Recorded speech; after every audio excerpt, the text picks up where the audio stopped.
The City Council will come to order at the regular meeting. The time and place is advertised. Before we begin, Councilor Spickelmeyer. Thank you, Clerk Rocky. Councilor Spickelmeyer will not be joining us. I think he's home tonight, and we don't have a Zoom link for him, but he requested and received an absent excuse. If you'd please stand and join us in reciting our pledge. I pledge allegiance to the flag of the United States of America and to the republic for which it stands, one nation under God, indivisible, with liberty and justice for all.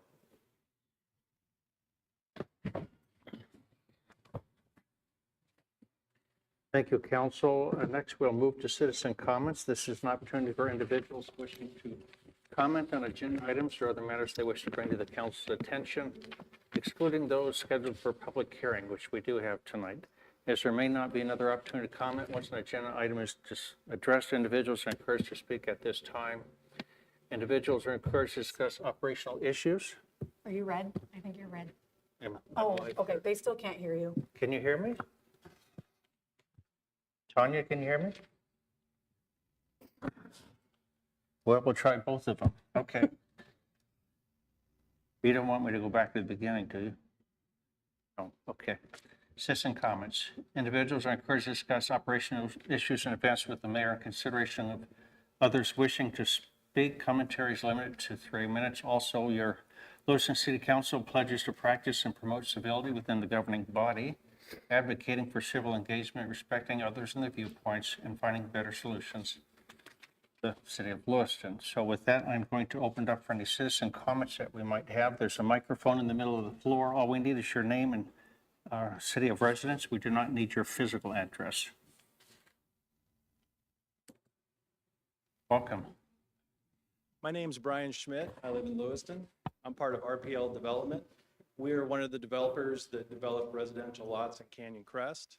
For the last couple of years, we've been working on a plan to extend 18th Street and the Orchards down to Lindsay Creek Road. When we started the project, we had an estimate from our engineer that made sense for us to proceed. We went through the planning and approval process, and by the time we got the final estimate from the engineer and the contractor, it went up more than 50%, quite a bit more than 50%. So I told the engineer we weren't going to proceed. It didn't make sense at this time. The engineer talked to the city, and they put together a road development agreement that you have before you. It would allow us to finish the project this year, and it would be really great for the neighborhood. A recent traffic study estimated that half the traffic in and out of Canyon Crest would use this access road onto Lindsay Creek instead of going out through Burl, so there'd be a lot of traffic. Rather than running through the orchards when it doesn't need to, it would just drop right down on the Lindsay Creek and be on their way. The other thing I'll mention is we aren't required to put this road in until we put in a certain number of homes, and we're over 100 homes away from that. So if we don't do it now, it could be over a decade before we do it. So I'd really encourage you to consider this. We'd really like your help. We'd really like to get the road put in this year, and contractors ready to go. We could start next month if you approve it. Thank you. Thank you, Brian. Thank you.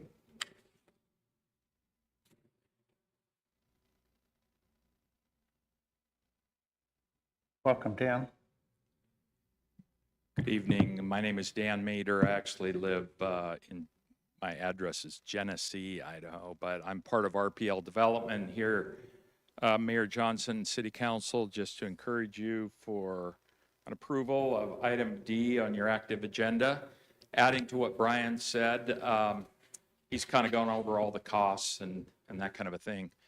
The way I view this at this point, it's kind of a win-win for one of our neighboring developers with the city's participation, getting the road in many years ahead of when we would do it if we were doing it all at our own cost. And so I think it's a great time to do it and get it done before we really have as much need for the road as we will by the time we get more fully developed. And I just want to compliment the staff. We made some adjustments to try to reduce the cost of this road.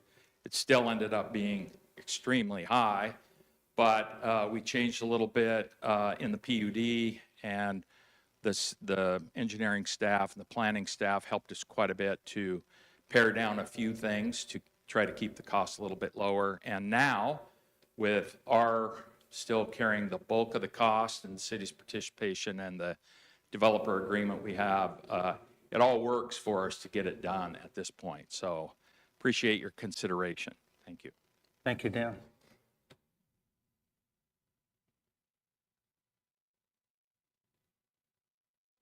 Okay, further citizen comments?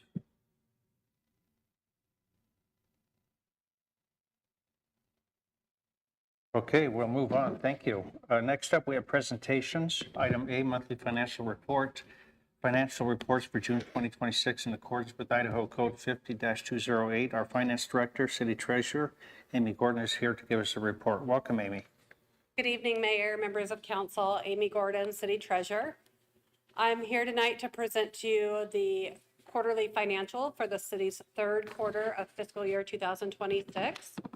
At this point in the year, we're about 75, we are at 75% of our fiscal year. I'm going to start off with general fund revenues. We read down that list there. One of the top items you'll see is the intergovernmental revenues. I just wanted to highlight this tonight because we talked about this during our final budget work session this year about how these are our revenues that we collect from the state, or state shared revenues. They are on a decline, so we had talked during that work session about making some adjustments in our budget to kind of tighten the gap between where those revenues are coming at and where we have the budget currently existing. I do also want to remind council that anytime you see other in your financial reports throughout the entire report, there will be one for every fund that exists. That is where we'll budget use of reserves. So if we're using reserves to support our current year budget, it falls in that category. And so that's why those percentages will be really low, because you don't actually collect your reserves. Those were collected in a prior year. You're just using them to balance your budget and to fund your budget in that year. Property taxes, we will be in excess of 75% when we post a check that we received today from the county. We get our second installment of property taxes, our large installment, in July. So next month, when you receive your July financials, you'll see that really close to 100% at that point in time. And then interest, that's trending a little bit behind, but we're pretty much right at budget on that one. So when I review these reports, I'll kind of go through and I'll look department by department to see how the departments are tracking to where they should be at that point in time in the year. There weren't any areas throughout this report that were where their expenditures were exceeding 75%. There's one area which we'll talk about here in a couple of slides. So I thought tonight we would focus on revenue line items. So these two departments I pulled up for a specific reason, because you'll see sometimes where departments are performing better than budget. You know, they're providing a service, there's a fee for that service, but what you can't predict is how much of that service you might provide in that year. So you can see here, community development hit, they were at 100% budget at the end of third quarter. So that's all driven by development, the amount of development that's going on. So we take this into consideration when we're building out next year's budgets, but we're also really conservative because we don't know how the development trends will be next year. If development declines, that revenue would likely decline as well. And then recreation, I wanted to highlight this one because they're exceeding where they should be at this time of year on revenue in their programs. That if you guys have gone through and reviewed all of your budget requests, you'll see that the Director Glenn made a specific request. He increased his revenue and he asked to have that revenue offset some increases in expenditures so that he could put that money back into his programs. And that was one of the budget requests that was funded, because the hope is if we can give him the tools and resources he needs, he can bring those programs back to what they were several years ago when recreation was less supported by property taxes. I'm also highlighting police and fire because I also want to remind council that when you see a department that is far in excess of some of their revenue line items, that we have to remember that there might be a reason why. And even though the expenditures don't currently show it, they will likely be in excess of what their original budget was. So if you recall, police received a large seizure earlier this year on one of the investigations. They've come to council, they presented what that seizure amount was and how they intend to spend that money. That will be on your budget amendment list. So right now the revenue's showing up, but we haven't amended the budget and spent the funds yet. So you'll see an increase in police's budget for this new revenue when the amendment list comes, and then they'll spend the money. The same is for fire. They received grant funds, emergency response team grant funds, which council approved the receipt of those funds, and they plan to spend the majority of those funds this year. So we have an amendment for that as well. So I just want to caution you, like, sometimes we see these really great revenue numbers. It doesn't necessarily mean you're going to end up with this large unexpected surplus, because there's usually an expense tied to those revenues. This is the one area where I was saying we're far in excess of budget. This is also on council's amendment list for this year. These are our opioid funds. And those funds are have a very narrow scope on how they can be spent. We've been receiving funds through this settlement for a few years now. We just didn't really have a vehicle on on spending the money, because the scope is so narrow that ways the money can be spent, we don't typically provide those services. So what the city has done, working through Director Grow and her department, is they've developed a grant program. We serve as a grantor. Agencies within our community who do provide those services can then apply to receive these funds to support the causes that these funds are allowed to be spent on. So this year that really got up and going, and we were able to get the funds dispersed in the community, but we'll need to amend the budget for that expenditure. These have their own reserves. So this is money that's been collected from these opioid settlements for the last few years. They've gone into their own account. And so now we're amending the budget so we can spend it where it needs to be spent. Workers' compensation, it's performing very well. It's doing very well this year. We have very few claims, really low-cost claims. It's a nice turn of event from previous years. I wanted to bring this one up this year because although it's performing really well, we're far below where we would be at this time of year on budget. This is still going to be on the amendment list this year. We have 2 high claims the past several years, one of which has already hit their stop loss threshold. We have another one that will come to a close this year, meaning we're going to settle the claim out. And once we settle that claim, it will hit the stop loss threshold. The portion of the claim that is in excess of that will be covered by the stop loss carrier, but will cover up to that stop loss threshold. So I'm going to make an amendment for that portion that will be covered by the stop loss carrier. It'll take us close to where we have our budget set. I mean, it was kind of a gamble. We maybe didn't need to amend the budget, but I would hate to not have amended the budget for the funds that we'll get from the stop loss carrier and then find out we have a high claim or some sort of reason why we would then be spending out some dollars this year. Amy, let me see if the council has any questions so far before we get further into the report. Nope. Good to go. Thank you. I think we're almost at the end. Cemetery is the last fund I wanted to highlight tonight. Similar to recreation, they're performing really well compared to how we originally budgeted. Their revenues are likely will exceed budget this year.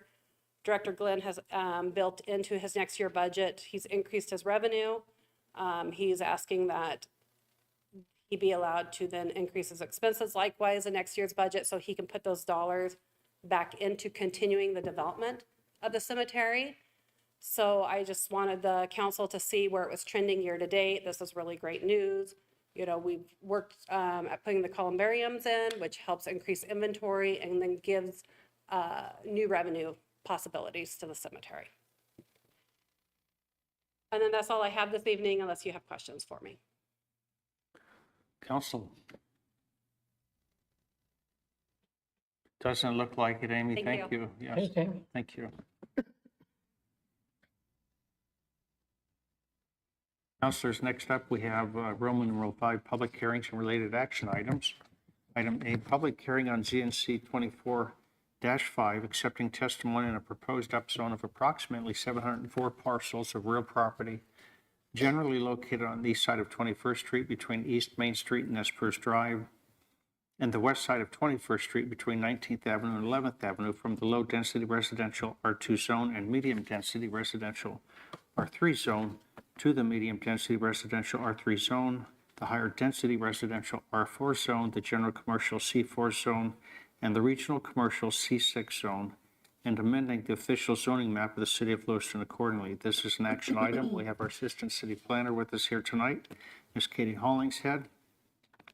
I will open the public hearing. After that, we will have the staff presentation from Katie. We'll accept public testimony if there is any tonight. Council, as a reminder, no additional evidence or testimony may be received once the public hearing is closed, so this is the time to ask any questions you might have of the public and our staff, and I would encourage you to do that. Then I will close the public hearing, and after that, we will move to draft a reasoned statement, if that's your intent. So with that, I'm going to open the public hearing and turn it over to Katie. Katie, welcome. Good evening, Mr. Mayor and Council. Katie Hollingshead, Assistant Planner. Tonight we are talking about our upzone. So, what is the intent of this upzone proposal? A couple of things. So one is to reduce the number of non-conforming lots. You'll see that I have brought some visual aids for us tonight. So 3 of the maps have black, red, and blue on them. The grayed out areas are not part of the upzone areas, so those parcels are not included. The red areas are parcels within these neighborhoods that do not meet the standards of the R2 zone that they exist in. And then the blue parcels are ones that do meet the standards. So a non-conforming lot is a lot that does not meet some sort of standard of the zone that it exists in. It either doesn't meet the width, the depth, or the total lot square footage. So we'll see this later in my slides, but so for the R2 zone, it's a minimum width of 60 feet, a minimum depth of 80 feet, minimum lot size for a single family dwelling of 7,500 square feet. So number 2, the intent is to align the existing zoning with our comprehensive plan future land use map and to help create a buffer area between existing commercial and lower density residential. And then 3rd, to allow for future infill development in a scale appropriate way over an extended period of time. So 2 items there would be scale appropriate way. So I just told you what those minimums are for the R2 zone. And a little later in my slides, we'll talk about how big some of these lots really are and what that actually means for the ability for any additional development to be made.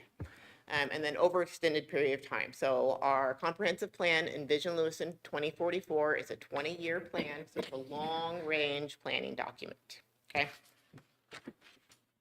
So speaking of our comprehensive plan, so Envision Lewiston 2044 is the comprehensive plan. It was adopted by City Council in July of 2024. That was after an 18-month experience, we'll say, where we had lots of public outreach, several public meetings, we had open houses, we were at the farmers market, we were at different events within the community, we were at different meetings within the community, we pulled several online questionnaires, all driving to the creation of this comprehensive plan. Comprehensive plan is a policy document that is required by the state of Idaho.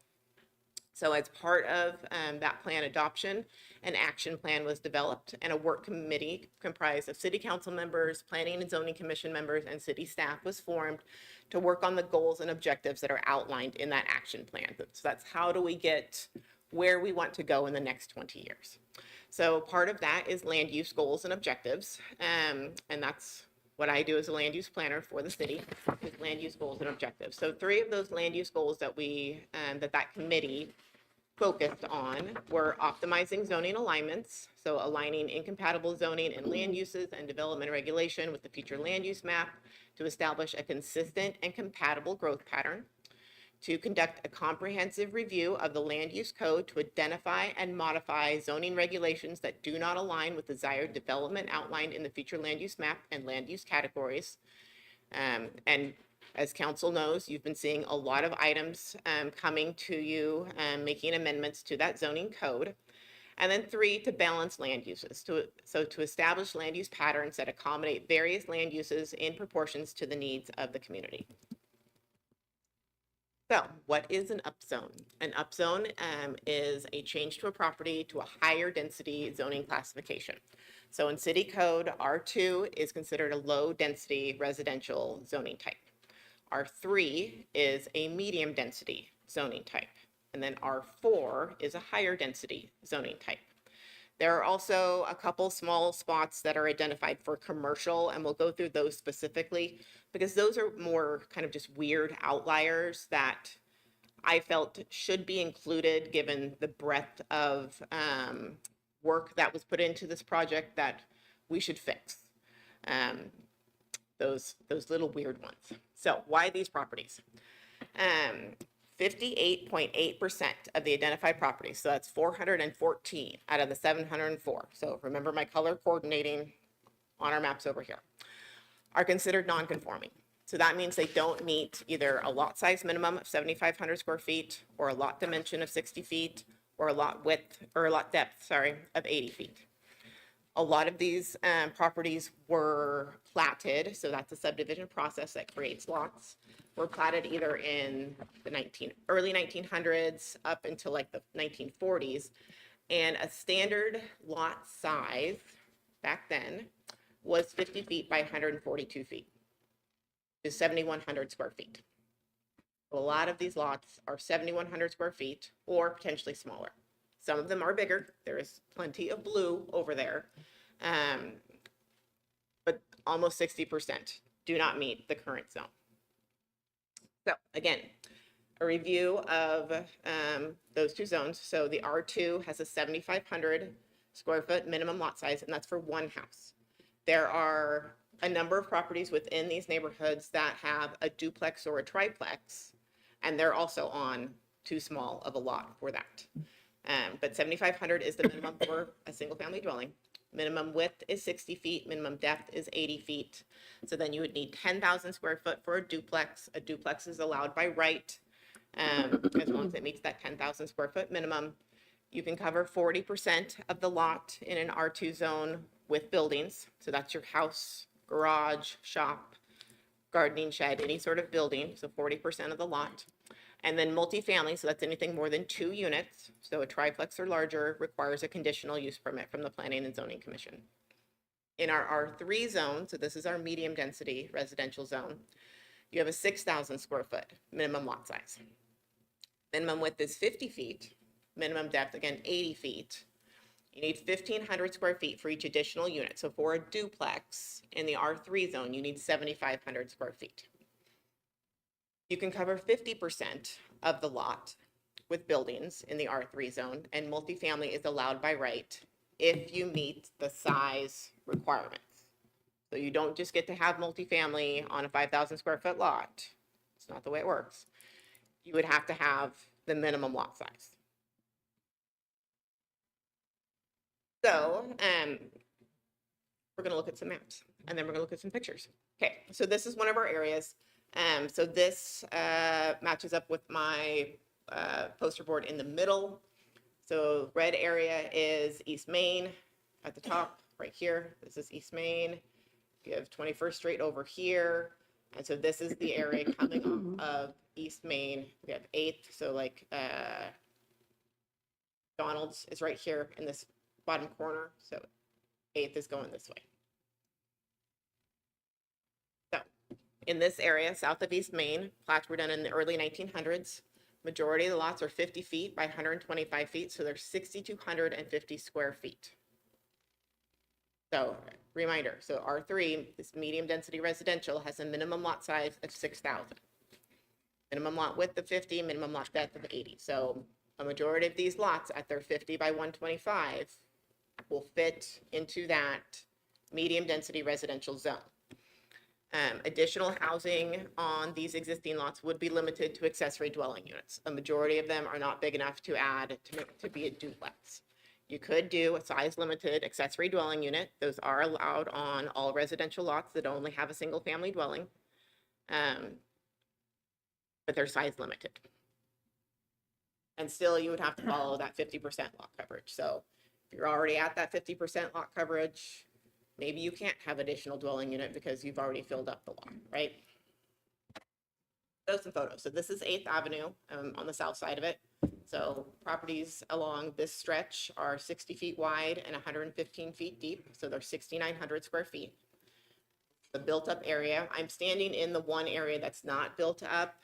There are some water access challenges that would have to be solved by a whole lot of water pipe before that particular area could be further developed.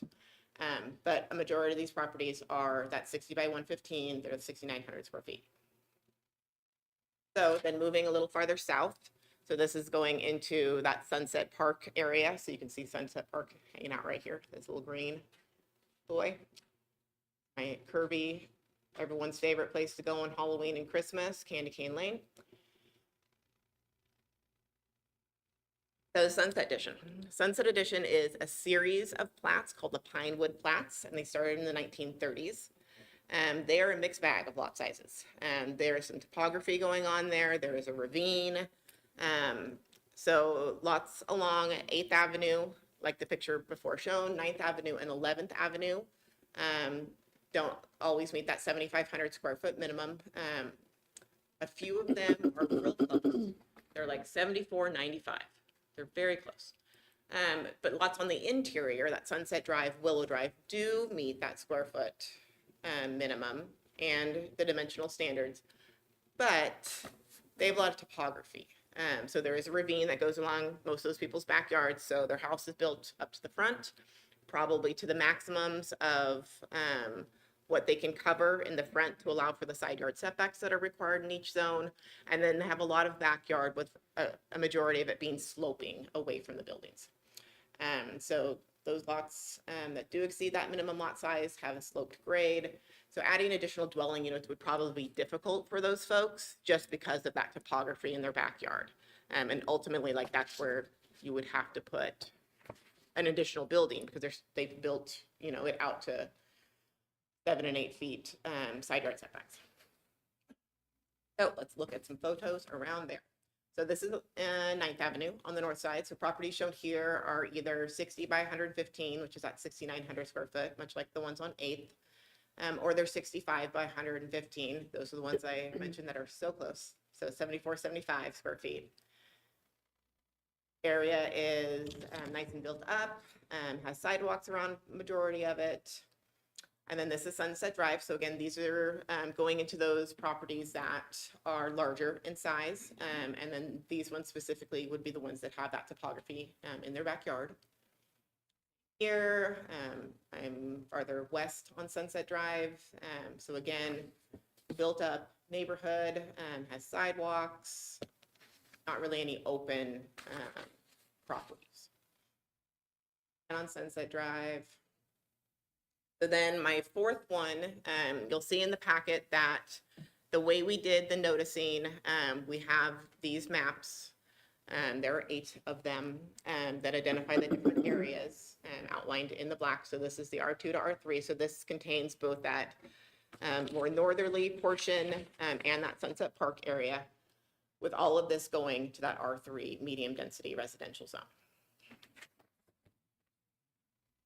Then a little farther up, so east of 21st Street, west of Sunset Park, that kind of middle area,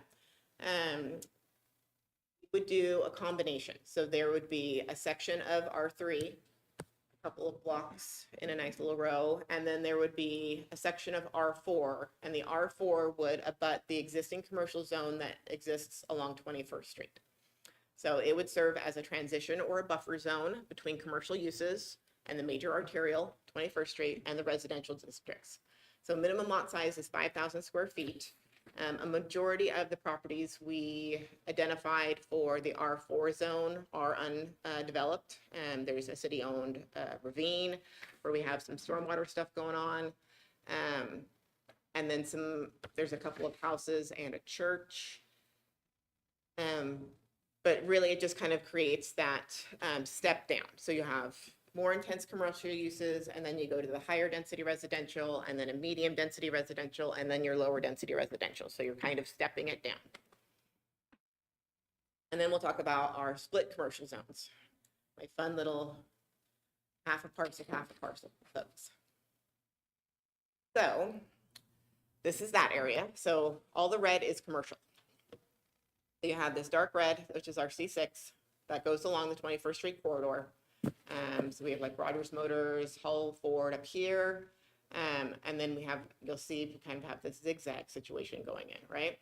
So the idea would be that you would bring your R4 out to your roadway here. Your R3 would start here and would push all the way over. We have some parcels in here where a road was vacated, 24th Street was vacated a couple of decades ago. And so there's several parcels that are half and half. So they're half commercial, half residential. They are being used for commercial purposes. They are parking lots in most cases for the businesses that exist over here. And then same thing, you have this weird little finger of residential, and you actually have a building. This is a state of Idaho building that half the building is commercial, half of the building and its parking lot is residential. And then you have a church and their parking lot over here that are also residential zone that we would recommend going to the commercial zone to make this solid. So when the Planning and Zoning Commission had their public hearing, the original plan had been for both these areas shown on the map for this whole section to go R4. And they recommended the amendment for the part outlined in red to go R3 instead of R4. So you would have your R4 start here on I think that's 23rd. Like I said, most of those parcels, there's a couple parcels that have houses on them. There's a church down by 11th, but a majority of those parcels are vacant land, and there's some serious ravine and stormwater stuff going on there. And they recommended that this neighborhood, these like 4 blocks, would all go to R3, like the folks to the east of them. And then these are those other maps, those areas I kind of showed you. So this is those split zone parcels that would go to the R6. And then there's this one, that's the one that's adjacent to the state of Idaho building, where half of the building is one zone and half of the building is another zone. So we would correct that inconsistency also. So this area, I'm on 13th Avenue on the south side. So the properties over here are that 50 by 102, so 7,100 square feet. Again, a very built up neighborhood, nice sidewalks, looks very nice. So now we're gonna move to the other side of 21st Street. So that was all my east side. Now we're gonna go to the west side. So west side is my first big board right there. So this is 21st Street to 17th Street. This is called the Blanchard Heights and Yantis additions. Blanchard Heights was actually done in the 1890s. And at that point, that was the Heights. That was the high point of Lewiston in the 1890s. And then the Yantis addition started in the 1920s.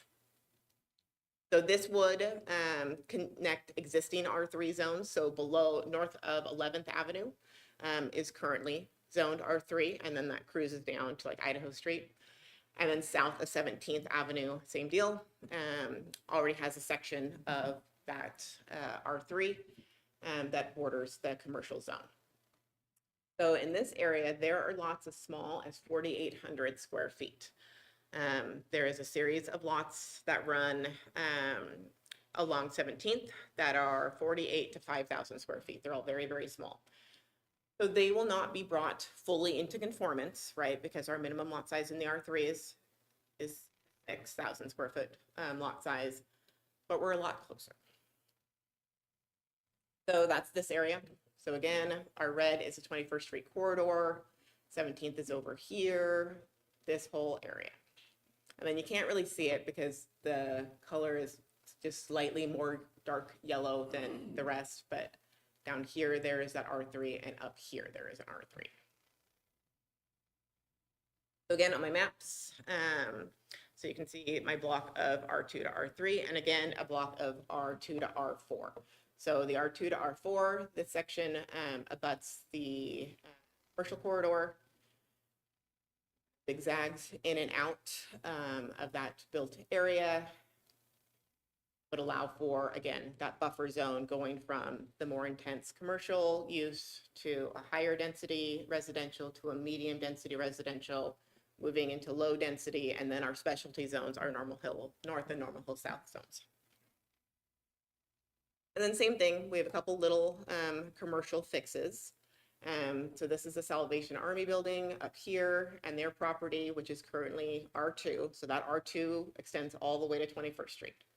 So we would like for that corridor to be cleaner with it being a specific commercial use. We have a little Lone Ranger here that is a house that is surrounded by C6. And then again, a little section here. This is where Lewis Park Early Childhood Development and Riverside Recovery exist. They both exist in that residential zone under conditional use permits. One that's from like the 70s and one that's from like the late 90s. So they've been in existence for a really long time. Under that section, there are 2 houses here along 17th Street. But those can exist as residential into perpetuity. So, photos of this area. So these are those really small lots that I was talking about. So I'm standing on the west side of 17th Street, looking across on the east side of 17th Street. These properties are 50 by 100 or 60 by 100, or in a couple of cases, 48 by 100. So 5,000 square feet, 6,000 square feet, etc. Then I'm at Jennifer Junior High right across the street. So again, looking at these ones, same size. These are all those properties, those real small properties along 17th.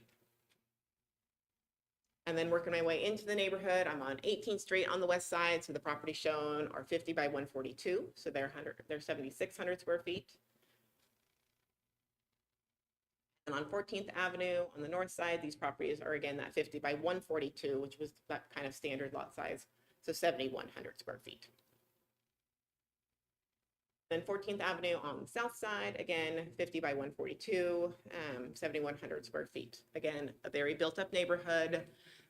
Sidewalk connectivity is more patchy here. So like some folks have it installed and some folks don't. You can see sidewalk here and then it goes right to grass. Then 11th Avenue on the south side.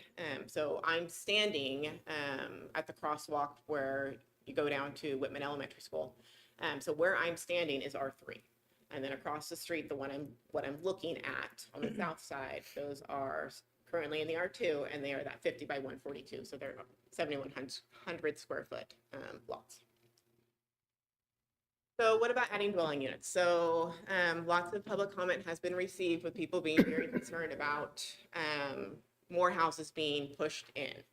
So the reality of it is, as the pictures show, it's a very built up neighborhood. There is not a lot of open space. And honestly, if you look at the lot sizes that exist, it is a medium density neighborhood. It's not a low density neighborhood. So that R3 zone requires 6,000 square feet for one unit. And to make it a duplex, it requires an additional 1,500 square feet. So just like that 60% of lots don't meet that R2, that 60% of lots also aren't going to be able to have a duplex, a true duplex, under the R3. Now, both of those, in its current R2 state and in the proposed R3 state, can have an accessory dwelling unit, which is that smaller dwelling unit. Everyone can have those. That's not, that's just residential zone dependent. If you have a single family dwelling, you're allowed. Then that R4 zone requires a 5,000 square foot minimum. Those areas are much more limited, right, from the maps.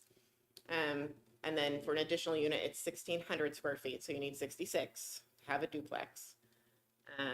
And then accessory dwelling units, like I said, are allowed on any lot in a residential zone of at least 5,000 square feet that only contains a single-family dwelling. They can already do that. And then total lot coverage still applies. Have a house and a shop, and you've already covered 40%.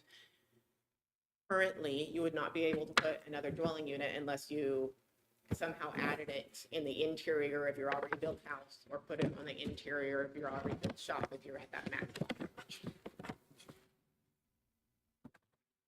And then, so we talked about the comprehensive plan at the beginning. So part of the reason statement that gets developed with any sort of zone change request is accordance with the adopted comprehensive plan. So I pulled the section directly from the city code. And this is, the wording is specific to the commission, so the Planning and Zoning Commission that makes a recommendation to you guys.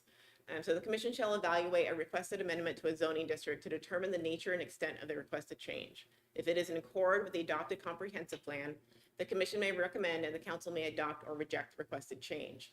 The commission may request documentation of land use impacts, both existing and proposed, through studies, presentations, documents, and may require said documentation to be stamped and signed by professionals deemed qualified by the commission. So in the packet that you were provided, I did provide all of the different zones. So the existing R2, what its uses are, the proposed R3, what its uses are, R4, what its uses are, et cetera, et cetera. The proposal is in conformance with the future land use map of the comprehensive plan and those identified action items from that action plan. Then for that reason statement, so the Planning and Zoning Commission does provide you guys with a reason statement that they have developed after the public hearing that they held. And it includes their reasoning for each of these criteria. So I like to review them with them, and so I will review them with you guys also. So the council should consider the following relevant criteria and standards when considering a request for a change in zoning. Their proposed rezone is or is not in general conformance with the comprehensive plan. The subject land is or is not at least as well suited or is better suited for the proposed zoning district than the existing zoning district. The proposed rezone does or does not present foreseen and mitigatable impacts of incompatible uses or development being located in the same vicinity. And the effects of the proposed rezone are or are not anticipated to place undue burden upon delivery of services provided by any political subdivision within the planning jurisdiction, including school districts. So that's like water, sewer, etc. And then the size, type, and intensity and density of the development expected to occur in the subject property as a result of the rezoning is or is not suitable for the area and will or will not unduly burden the neighborhood, public infrastructure, or environmental resources. And then I did go through, so there's 704 properties in the areas identified. 72 of those properties could have a triplex based on their size. Now, that's not saying it's physically possible. That's just saying that their lot size meets the standard. That, I would stand for questions. Thank you, Katie. Counselors, do you have questions for Katie? Counselor Forsman? So if I'm understanding, because it sounded from the comments and concerns from citizens was majority around congestion increase and apartments being able to be put in when it changing to, I believe, the R3 zone, or is it R4? No. Either of those would allow Either of those will multifamily allow it. if they met the minimum lot size requirements. And R2 doesn't currently allow apartments, but it allows. It would allow multifamily multifamily with a conditional use permit in the R2. in the R2. They would go to, so they would meet with staff. We would make sure that their lot is big enough for whatever they're trying to do. And then they would file a conditional use permit with the Planning and Zoning Commission and public hearing would be held. They don't need to do that with R3 and R4, correct? Correct. They still have to meet the minimum lot sizes though. Yeah. And you're saying there was how many that actually even met that 72, out of, 704. and then what conditions do you feel like possible? Like what could make it not possible, even if they're meeting their lot sizes? Because you mentioned something about, So most of the lots that would be actually big enough have topography. So like That's what they you were talking about, dip the way dip. down. in the back. So those would be like the properties that are along Sunset Drive and Willow Drive. So they're much longer, but it's like at an angle. Okay. And then I think And one, the one other one that like would come into play is there is a large field on like 8th and 29th.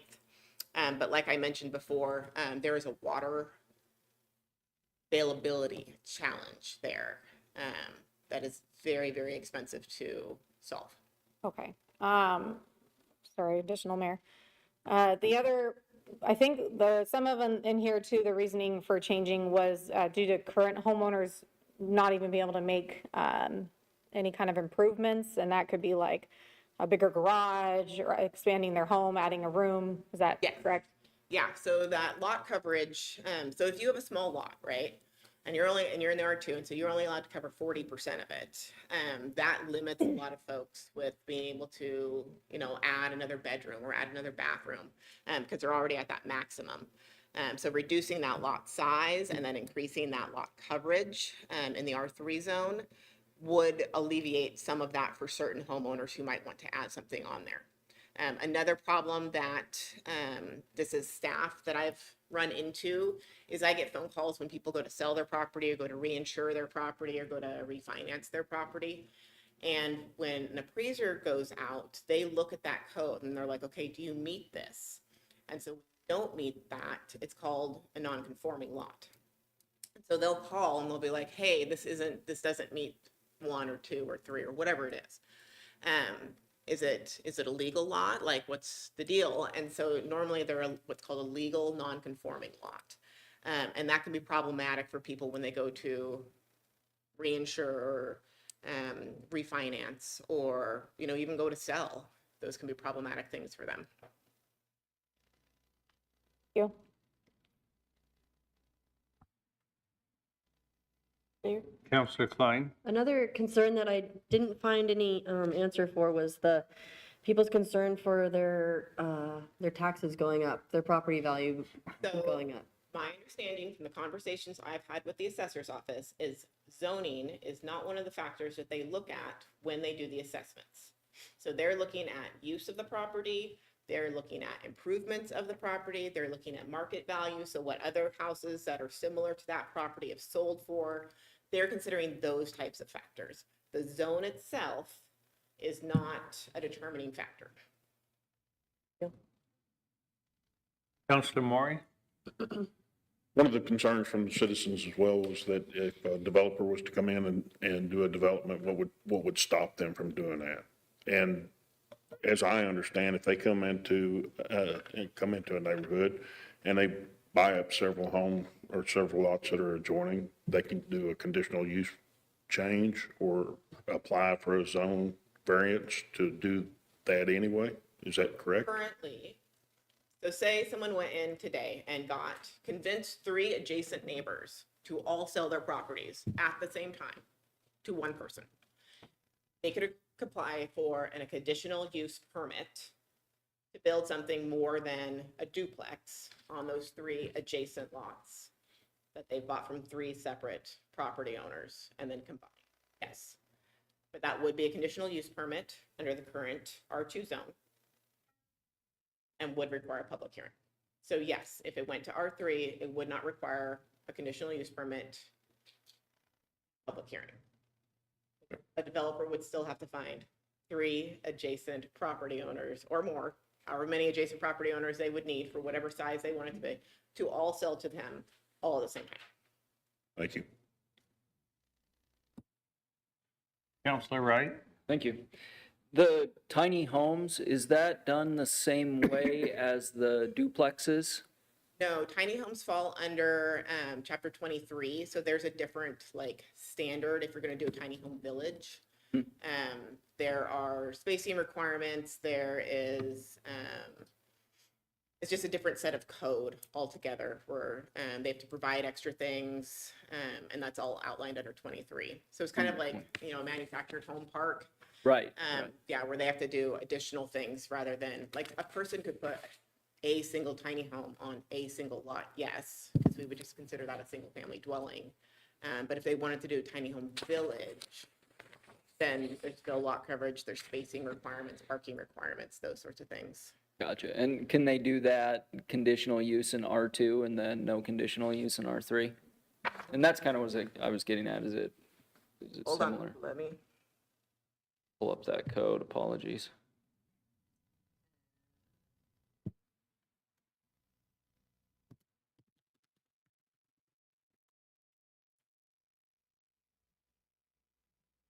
Okay, so under R2, both the manufactured home park and a tiny house village would require the conditional use permit, and they would be limited to a density of 9 units per acre.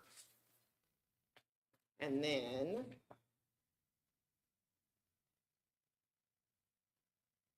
R3, manufactured home park or a tiny house village would be allowed by right with a maximum density of 16 dwelling units per acre. Okay, per Reminder acre. for council, an acre is 43,560 square feet. And the majority of these lots are 7,100. Perfect. Thank you. Just wanted to make sure I had that covered in my head too. Appreciate it. Mayor? Counselor Forsman? So with the reason statements, and maybe I'm just missing it in this packet. So if like us as a council right now wanted to go through the reason statements, obviously we'd have to, say the proposed rezone is there or not in general conformance with the comprehensive plan. We'd have to give a pretty good description of why we feel that way, either Correct. way. So Is that, the commission give that, why they felt these meet that? yes, so in the packet, page 41 through page Sorry if I missed 52 that. is the reason statement that they provided, going through all of their reasoning for recommending approval of this. Okay, thank you.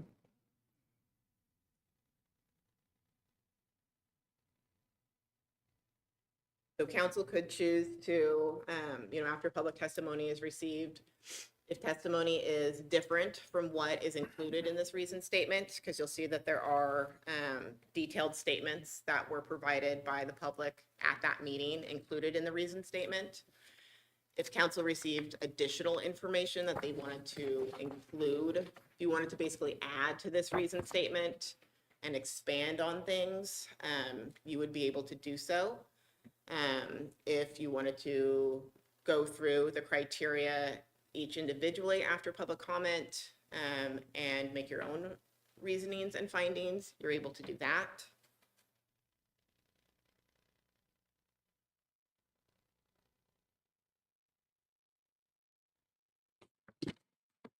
Okay, thank you, Katie. Why don't we see if we have any citizen comments tonight?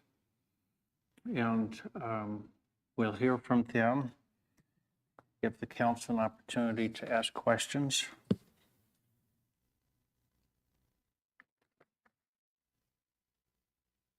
So if we have individuals from the public tonight that would like to provide comments on this, please approach the microphone, and I'll just need your name and city of residence. You'll have 3 minutes to share your concerns with us, and then just as a reminder, council, that no additional evidence or testimony may be received once the public hearing is closed. So this is the time to ask any questions you might have of the public and or the staff. So welcome. Hi, I'm Mike Stovall, I live in Lewiston. And my question is, this seems like a pretty detailed and involved process to spend money on. What's the end game here? I'm not really sure I understand.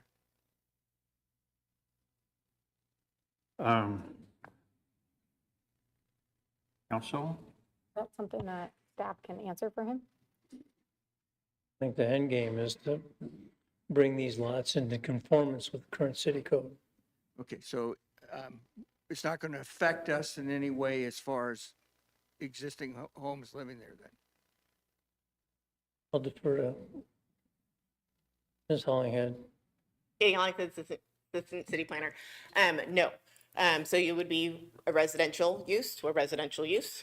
It stays the same. It's ultimately intended to bring, like Mr. Kleberg said, more of the lots into conformance, since, like I showed, 60%-ish are not. And so we would like the built environment to match the zone that it lives in. Thank you, Mike. Mayor, I'm just gonna hang up here. Mayor. Counselor Maury? Katie, for clarification, if a home is located on a lot that doesn't meet minimum requirements now and it burns down more than 50% and it has to be totally rebuilt, would a permit be issued for that if under the existing?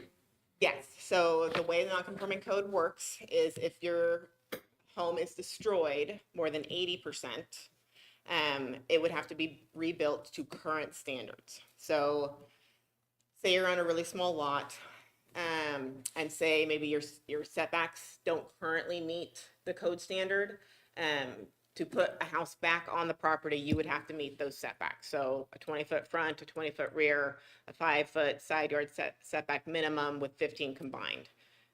But yes, you would be allowed to rebuild. You would just have to, You may just have a smaller home, yes, you would have to fit it into a slightly different box, perhaps.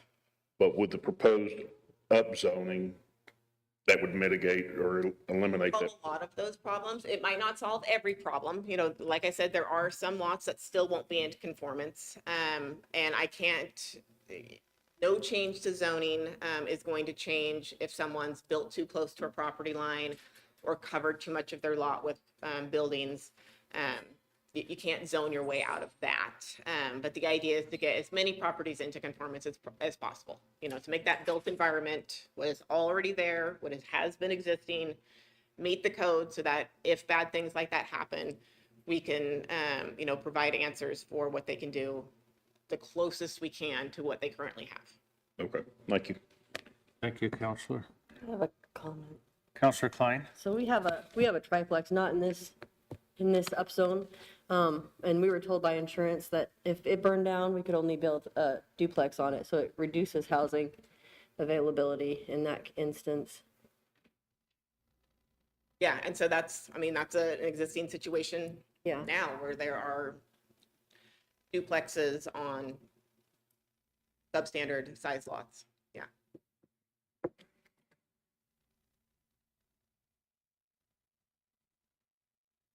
Did you raise your hand, Jennifer? Oh, okay, sorry. All righty, are there further citizen comments tonight? I do highly encourage, if there are people here that are in the affected zone, to provide comment. Please provide your comment now, or you will miss your opportunity to provide that comment, because once the public hearing is closed, no new additional information will be received. So if there's anyone here that would like to say anything for the council to consider when making their decision, please do so now. Whoops.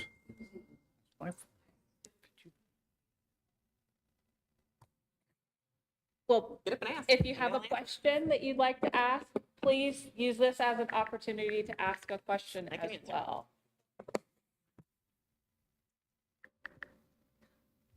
See, Sharon Berkeley, Lewiston. I just had a question. If you have a small lot and you can't go this way, how does zoning affect people that go another story and maybe block the view of neighbors or become unsightly? Katie, can you help us with that? I can indeed. Okay, so zones all have height limitations. So we can't necessarily, the zoning can't necessarily undo bad neighbors, right? But there are height limitations. So in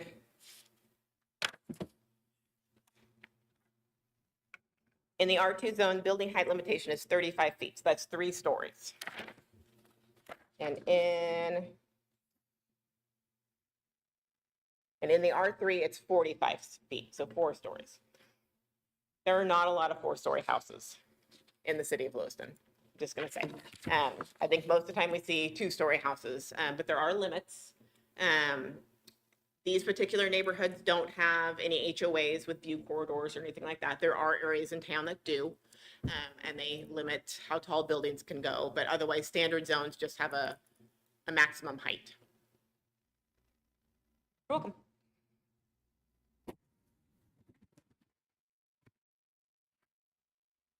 Okay, we're accepting citizen comments, if there are any.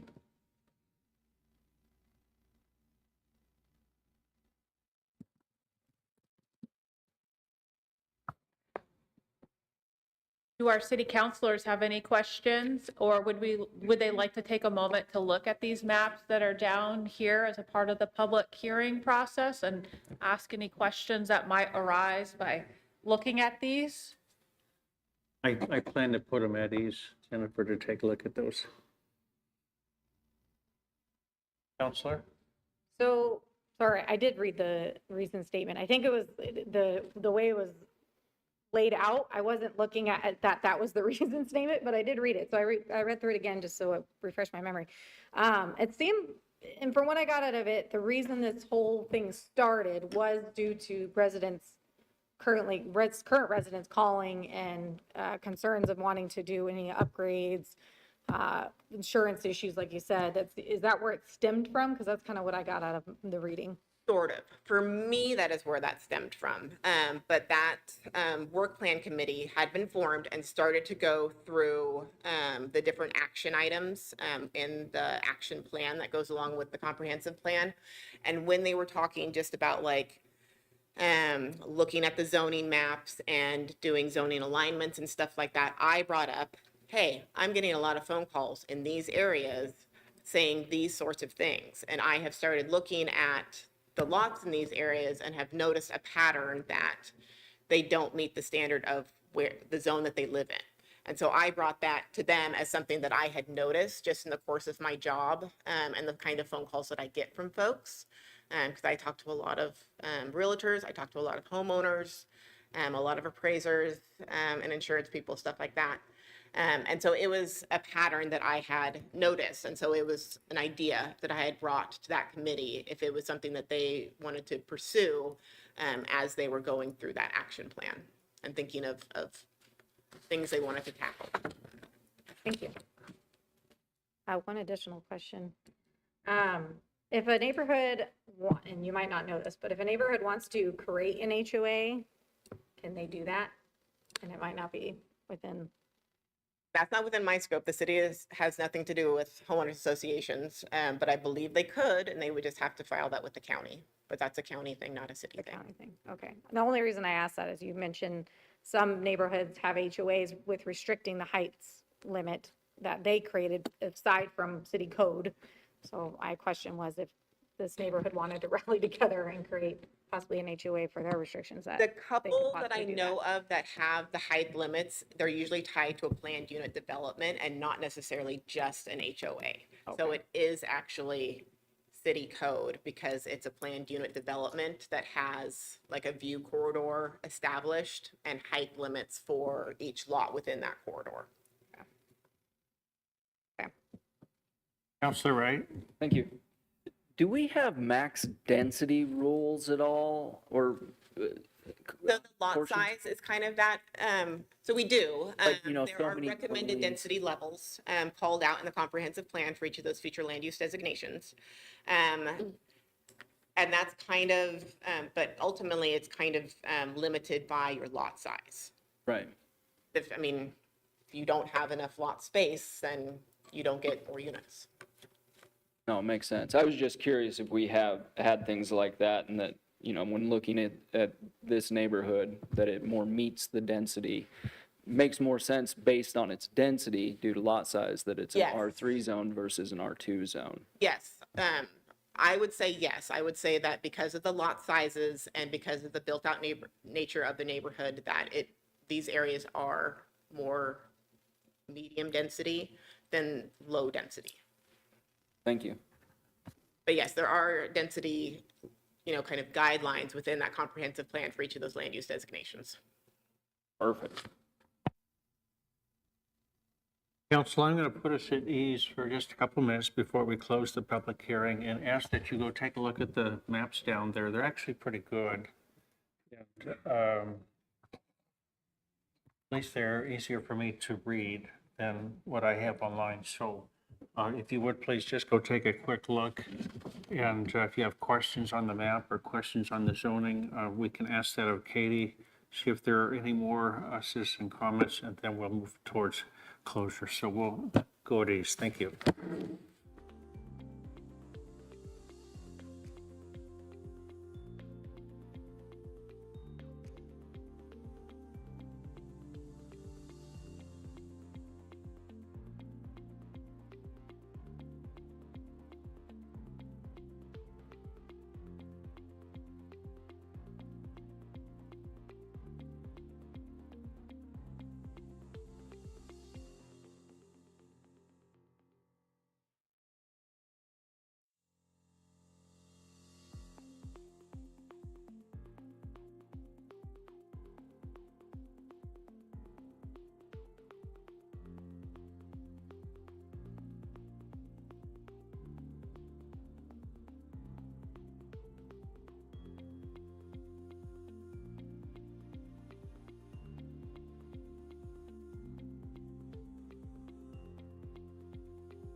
Council, come back to order. Council, you had a chance to review the maps. If you have any questions for Katie, please ask them now.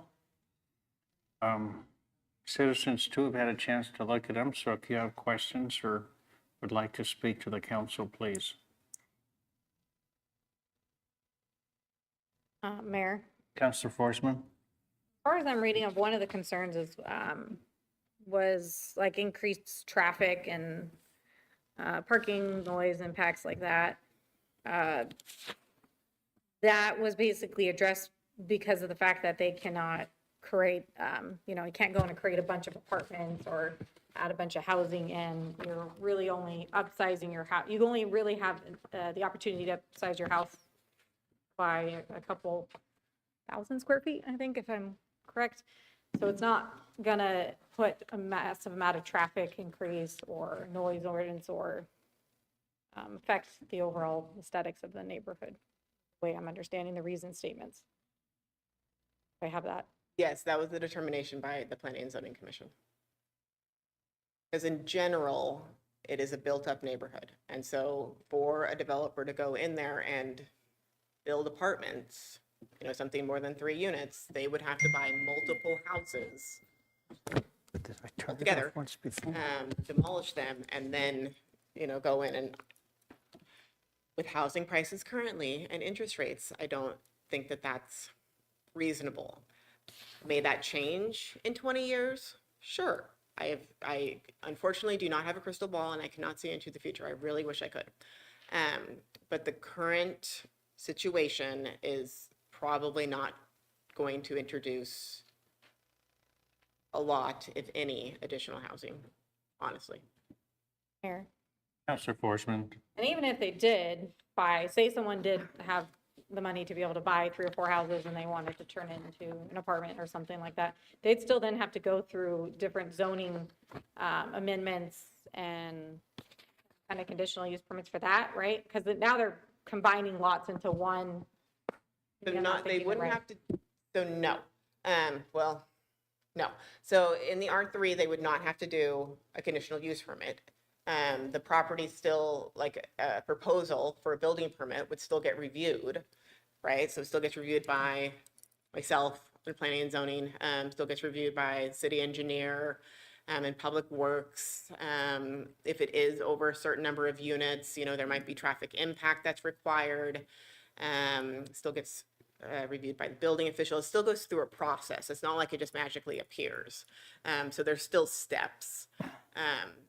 This would, for that particular type of use, would eliminate one step, which would be that conditional use permit.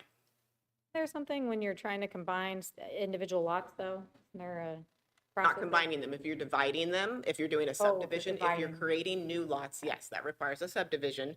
And that does go in front of planning and zoning. That does come in front of city council, but combining lots does not. That's just a lot combination. Okay, okay.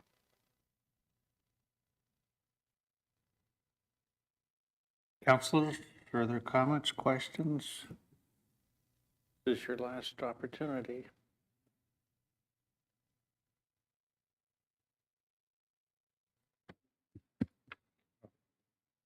All righty, I'm going to close the public hearing.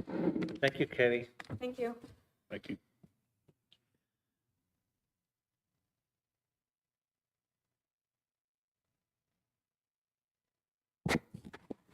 Jennifer, I want to make sure we walk through this appropriately, so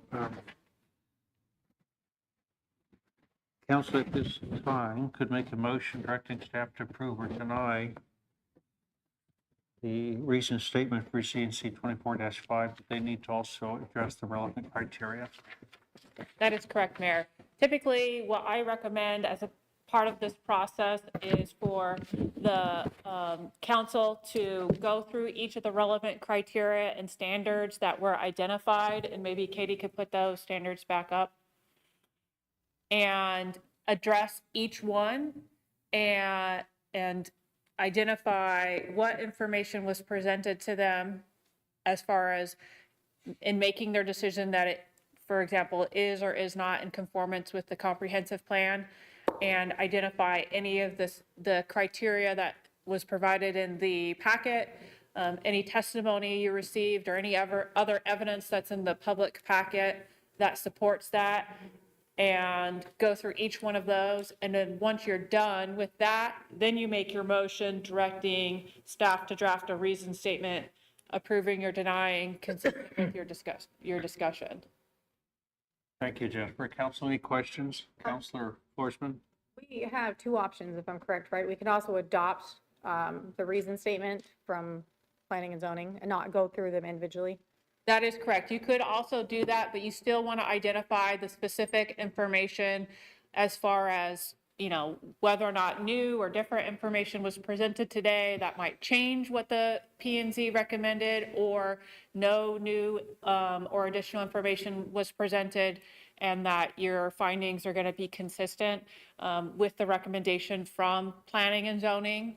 But it would still be good to kind of discuss a little bit, because in adopting their decision, your discussion is also included in that reason statement.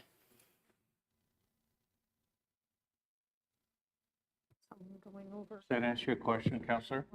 Yes, thank you, Mayor. Mr. Mayor? Counselor Wright? Well, it started out, number one, the proposed rezone in general conformance is in general conformance with the comprehensive plan. I believe that to be is in general conformance. And that's based on the testimony that we received today.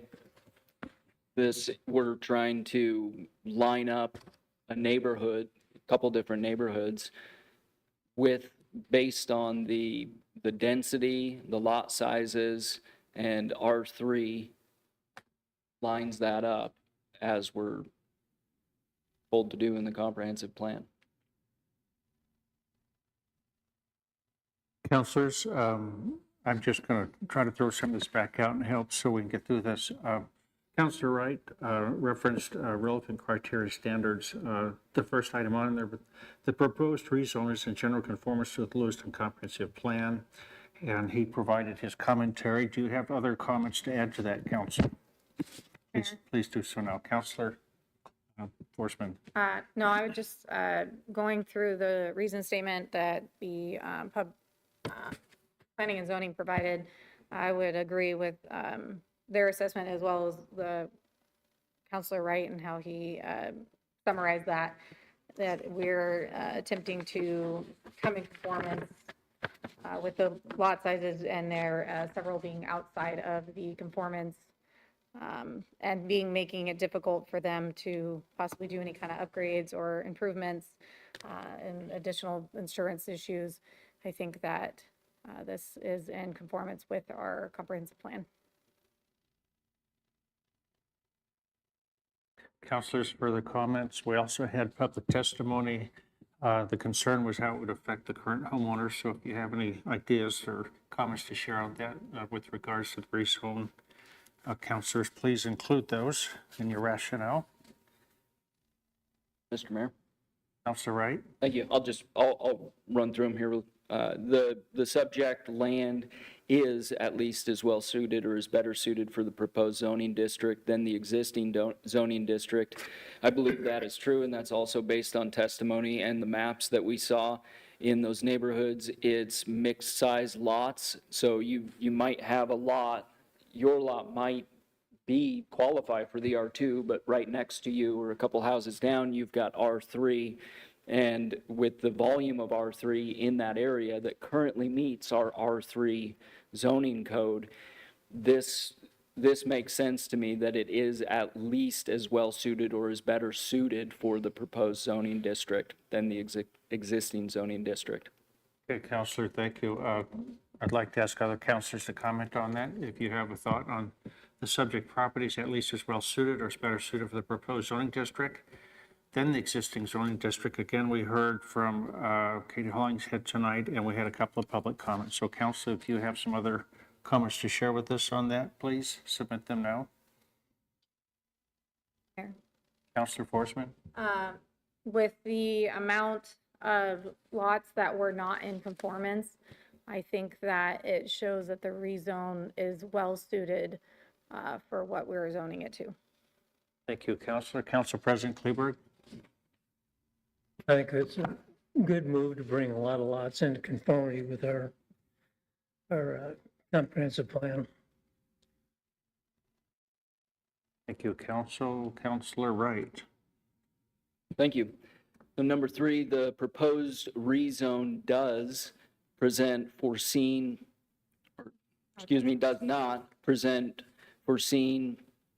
mitigable impacts or incompatible uses or development being located in the same vicinity. I I don't believe that it does have any incompatibility impacts based on this rezone. The current homes that have the larger lot sizes, I don't, based on the testimony, I don't see any negative unforeseen impact or incompatible use to those properties based on this zone change, or with the lot sizes that are R3. In addition to that, also the commercial, because we are making some commercial changes and some R4 changes. Thank you, Counselor. We heard comments too on potential conflicts with the heights of the building, and it appeared that those were addressed. Is that fair? I believe so.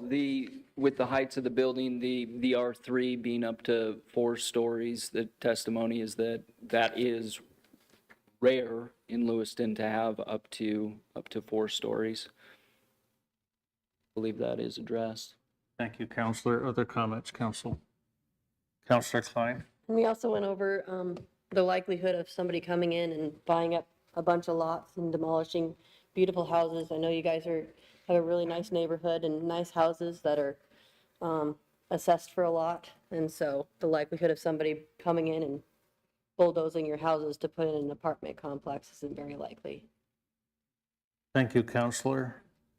Other Yeah, comment? Mayor. Counselor Forsman? In addition to what Counselor Klein said, even if someone did in the event want to come and tear down a bunch of houses and rebuild, they still have to get the building permit, which requires an extensive review, and they could run into issues with possible infrastructure demand issues, water issues, and as well as traffic impact. So it might even run into issues even if in the instance that it does, so.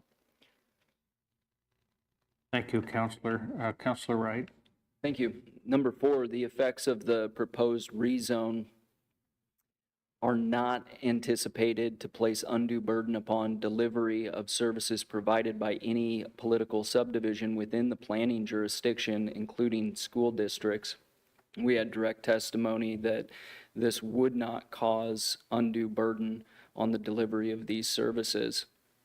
And we also had in the documentation that the water and sewer can sustain this rezoning.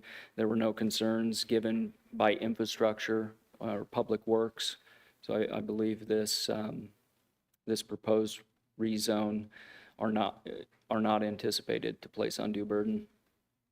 Thank you, Counselor. I think we heard that in East Lewiston, there might be one neighborhood where there's a concern potentially, but probably not a result of this rezone. It's the way it is today. Other comments, Counselors? Counselor Wright? Thank you. Number 5, the size, type, intensity, and density of development expected to occur on the subject property as a result of this rezoning is suitable for the area and will not unduly burden the neighborhood, public infrastructure, or environmental resources. I believe that to be true. We also received testimony to this fact that there wasn't going to be undue burden to the public infrastructure or environmental resources. And there is a section in the paperwork where that gets documented if there was any foreseen unduly burden for the neighborhood. Thank you, Counselor. Other council comments, please? Counselor Maury? Also, to this point, there's 58.8% in the affected area that medium-density residential R3 zone would actually bring those non-conforming lots into conformance. In many cases, allowing homeowners to rebuild their homes or make improvements that they would want to make to their house without adding an additional burden to the services. Thank you, Counselor. Further council comments? Mayor, Counselor Forsman? in addition, the current neighborhood is high density, I believe was the verbiage that was used, being that there's not a lot of vacant lots or spaces to add apartments or a bunch of additional buildings that could then cause any kind of burden on the infrastructure or water resources makes it unlikely. And so it is suitable due to it being a high-density area, already built neighborhood.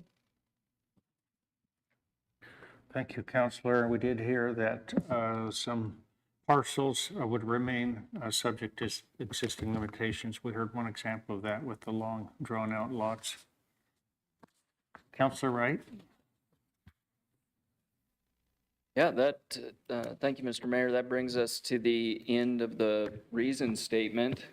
So I would make a motion. Excuse Number me, six, Counselor Wright. Counselor. There's actually a sixth standard that's not on Katie's slide. Oh, And it's the proposed rezone is or is not in conformance with Idaho Code Section 67-6537, use of surface and groundwater. I would note that there was no information received related to this, and there was no comment from any of the political subdivisions that received the notice associated with this. And that's particularly because there's no specific development that's being proposed. And so all standards related to the use of surface groundwater would still apply. And so I would make a recommendation that you would say that the proposed rezone is in conformance because no testimony was received that it would or would not be. let me write this down. Counselor, it's number 6. Page 12 of the reason statement. Oh, I don't have it in front of me here. I'll hand that down to him. Oh, thank you. The proposed rezone is in conformance with Idaho Code 67-6537, use of surface groundwater. And I believe this is true, and for the reasons given, no testimony was received regarding the use of surface and groundwater from political subdivisions that received notice or the public. As a result, the commission had determined that there was no credible information to indicate that the proposed areas would not be affected, would not be in conformance with Idaho Code 67-6537. And this also is already a developed area, so we're not looking at development. Thank you, Counselor. Counselors, further comments, questions? Thank you, Jennifer. Counselor Wright, did you have a motion? Yes, thank you, Mr. Mayor. Motion to direct staff to draft the reasons statement from planning and zoning approving ZNC 24-5. Second. Been moved by Counselor Wright, second by Counselor Forsman to direct staff to draft the recent statement approving CNC 24-5. Those in favor, please signify by saying aye. Aye. Opposed? Motion carries. Thank you, Counsel. Council, next up, we have item B, first reading of ordinance 4969, considering implementing the City Council's decision in CNC 24-5, upzoning approximately 704 parcels of real property generally located on the east side of 21st Street between East Main Street and Nespers Drive, and the west side of 21st Street between 19th Avenue and 11th Avenue from the low-density residential R2 zone and medium-density residential R3 zone to the medium-density residential R3 zone, the higher-density residential R4 zone, the general commercial C4 zone, and the regional commercial C6 zone, and amending the official zoning map of the City of Lewiston accordingly. This is an action item. Our Assistant City Planner, Katie Hollingshead, is here with us. If you have any questions, Council, otherwise I would entertain a motion. Council President Kleberg. Make a motion to approve the first reading of ordinance 4969 by title only. Second. Been moved by Council President Kleberg, second by Council Moore to approve the first reading of ordinance number 4969 by title only. Is there discussion or amendments? Hearing none, those in favor, please signify by saying aye. Aye. Opposed? Motion carries. Thank you, Council. Clerk Rocky. Approving, excuse me, approving the first reading of city ordinance number 4969, an ordinance of the City of Lewiston implementing the City Council's decision in ZNC 24-5, upzoning approximately 704 parcels of real property generally located on the east side of 21st Street between East Main Street and Nespers Drive and the west side of 21st Street between 19th Avenue and 11th Avenue from the low-density residential R2 zone and medium-density residential R3 zone to the medium-density residential R3 zone, the higher-density residential R4 zone, the general commercial C4 zone, and the regional commercial C6 zone as set forth herein, providing that all prior zones applicable to the lands described herein are hereby superseded, amending the official zoning map of the city of Lewiston accordingly, and providing an effective date. Thank you, Clerk Brockie. Council, next we move to Roman numeral 6, consent agenda. All items on the consent agenda are considered routine by the council and will be enacted by one motion. There will be no separate discussion on these issues unless the council so requests, in which case the item will be removed from the consent agenda and considered on the active agenda under items moved from the consent agenda. Mayor, Councilor Forsman? I'd like to remove vouchers payable from the consent agenda. Vouchers payable is removed.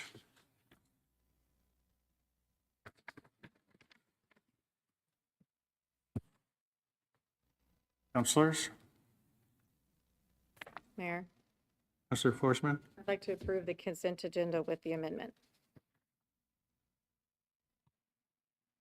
Second. And moved by Councilor Forsman, seconded by Council President Kleberg to approve the consent agenda. Clerk Brockie?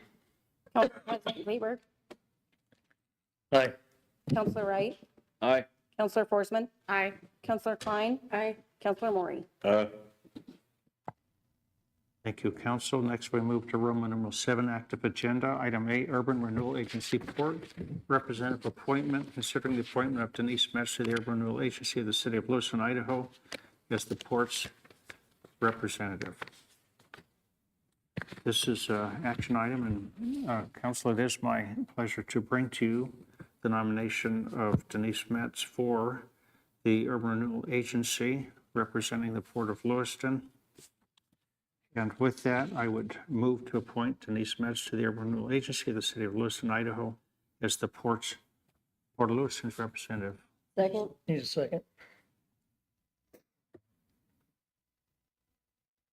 It's been moved by Mayor Johnson, seconded by Councilor Klein, to appoint Denise Metz, to the Urban Renewal Agency of the City of Lewiston, Idaho, as the Port of Lewiston's representative. Those in favor, please signify by saying aye. Aye. Opposed? Motion carries. Thank you, Denise, and congratulations. Thank you for your service. Next, we have item B, RFP-26-008, award for fuel services, considering awarding RFP-26-008, fuel services agreement to Coleman Oil Incorporated, LLC, and authorizing the mayor to sign the agreement. This is an action item. Council? Councilor Klein? Can I ask Amy a question? You may.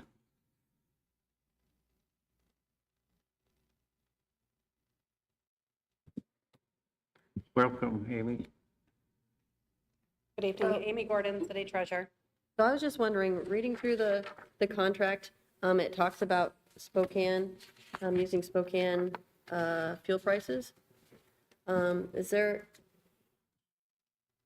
hard for me, with those being Washington, all the Washington taxes and everything that you have to pay for using Spokane fuel, is that really a benefit for us? Well, that's the wholesale distributor that Coleman Oil uses. So what this RFP does is it gives us the rack price. We pay a margin over the rack price of what the cost Coleman pays to fill their tanker trucks. So that's the regional for our region. Councilor Klein. So even by paying those Spokane prices, it's still basically Lewiston prices because that's the distributor that Lewiston would use regardless. That's the price that's a rack price for that regional distributor. So I don't know like what price ups Coleman does for their retail prices, but our price would be fixed based off that wholesale distributor. Council, further questions? Mr. Mayor, Counselor Wright? just to follow up on that question, because that's a great question. So are we paying Washington tax on the fuel or Idaho tax on the fuel? I don't know that answer. I don't know. I'd have to find out. Mr. Mayor, Counselor Moore?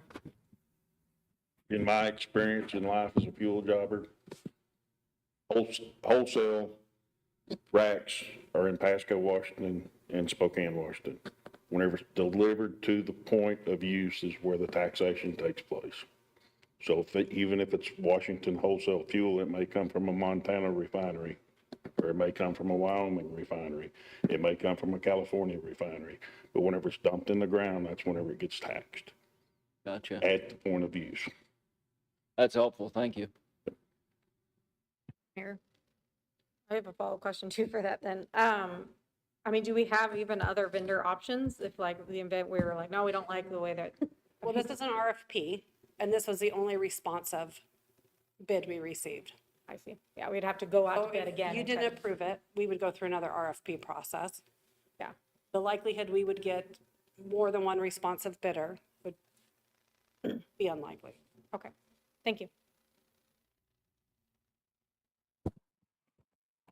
Thank you, Amy. Counselor Klein? Motion to award RFP-26-008 Fuel Services Agreement to Coleman Oil Company LLC and authorizing the mayor to sign the agreement. Second. It's been moved by Counselor Klein, second by Counselor Moore to award RFP-26-008 Fuel Services Agreement to Coleman Oil LLC and authorizing the mayor to sign the agreement. Clerk Broadkey. Council President Kleberg, Aye. Councilor Wright, Aye. Councilor Forsman, Aye. Councilor Klein, Aye. Councilor Maury. Thank you, council. Motion carries. Item C, Resolution 2026-39, considering adopting the East Lewiston Transportation Network Analysis Report. This is an action item, and our city engineer, Luke Antonich, is with us here tonight. So, Luke, why don't I call you to the stand, and if you can just share a couple of words with us at a minimum, and then we'll see if the council has questions for you. Thank you, and welcome. Thank you, Mayor, City Council. Here tonight to talk to you about the East Lewiston Transportation Network Analysis. If council recalls, this is the same plan that came before you in April as an item then, and you received a presentation at that time. I'm not going to repeat all of those points, but do want to highlight the project area being between Thane Road and 21st Street, and then Lapway Road and Lindsay Creek from East Main to Powers Avenue. There's a vicinity map on page 5 of the report that I handed out to you this evening. My apologies for needing to provide that to you by paper, but a couple of the appendices were left out of the original upload, and so I wanted to make sure that you had the full document to vote on tonight. The primary focus of this analysis was to enable the reservation of right-of-way during the development process to accommodate future traffic growth that is projected to occur from the project area. So that's a key point, was looking forward to preservation of right-of-way. There was significant input from committees and the public. There was a steering committee. The Public Works Advisory Commission gave input. Of course, City Council, you saw it on April 20th. The public had the opportunity to review the information during an open house, and the Comprehensive Plan Work Plan Committee also reviewed, had the opportunity to be presented on this and provided feedback on June 29th. The county commissioners, I presented to them July 20th. They asked some really good questions, but in general seemed in favor of the plan as a whole, and encouraged me to talk with some more of their staff and then come back to them so that they could adopt it by resolution as well. Just as a highlight for council, this project also developed alignments which are surveyable, so they can be placed out in the real world so that developers can know where exactly these alignments are proposed to be. And we could also share those alignments electronically with a developer's engineer or surveyor to help with their evaluation. You also have a memo from the city planner in support of this plan that reinforces the plan's adherence to the comprehensive plan, which is excellent that the planner was able to provide that. With that, I will stand for questions on anything that you might have from your review. Thank you, Luke. Counselors, Counselor Wright. Yeah, thank you. Great plan. I've just got a question on Nez Perce Drive. So just the very beginning of this is one of their, says high priority. Do we see this as like one of the main arterial type roads in the future? Is that the long term, that this is gonna have a large amount of traffic on that road? The expectation would be that Nez Perce Drive would continue across Gun Club as an arterial and go over and connect into an additional arterial that comes down the ridge. Gotcha. Do speed limits get looked at in this? Because isn't part of that road 25 miles an hour and part 35? Nez Perce, yes, the answer is yes. Yeah. Nez Perce Drive, and then 25 all the way, can't remember where it transitions. Maybe just past the theater or something in there. Yes, yes, so it is 25 on that section through the commercial area. The new speed limit would be evaluated at time of design. Gotcha. And Okay. the recommendation in the plan itself is for arterials and collectors in this area to have a 35-mile-per-hour speed limit. So it would be council's prerogative at the time of construction if they wanted to put in something else. Gotcha. Great, thanks. Yes. Okay, Council, I'm going to point you to section 2 on the back side of this resolution, just so you understand. It says right on there, the City Council hereby adopts the Elton Report as the official long-range transportation blueprint for the study area, a copy of which is attached here too. So by adopting this, you should expect this to come back before you and other planning documents and projects. So this is it. You're setting the stage.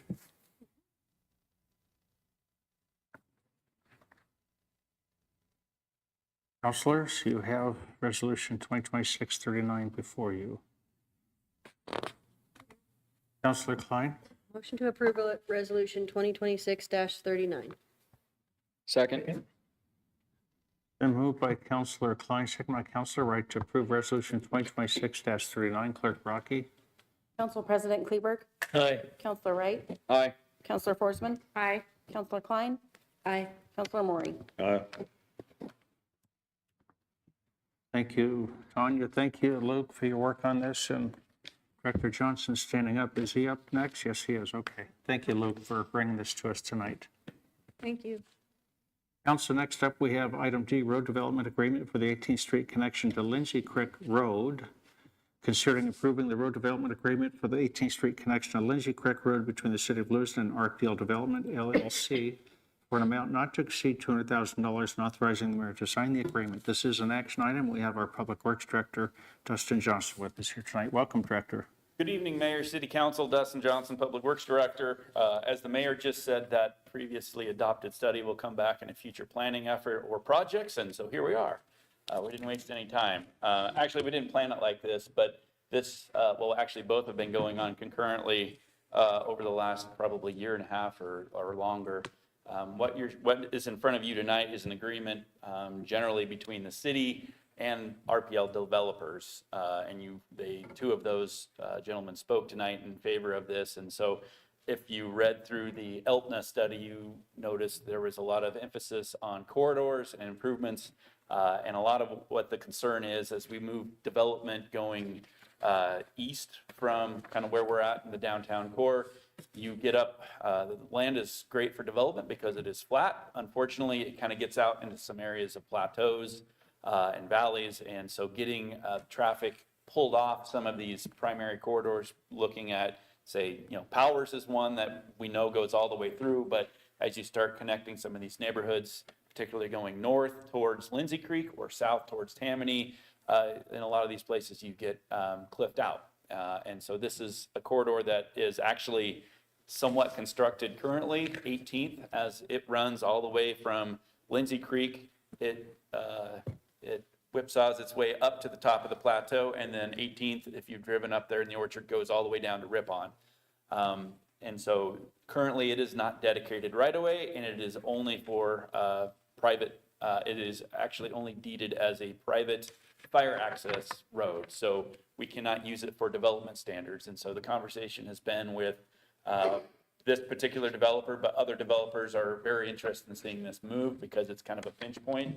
And so the city in negotiations has offered up $200,000 to help get this project moving forward, open up that corridor, and kind of lift some of the restrictions we have for development in that East Orchards area. So it was identified in that plan, knowing generally where progress has been going with development and this agreement in draft form. So the only thing beyond the agreement itself that I should mention is that kind of due to the timing of this, it was not included in this year's budget and it has not been included in next year's draft budget.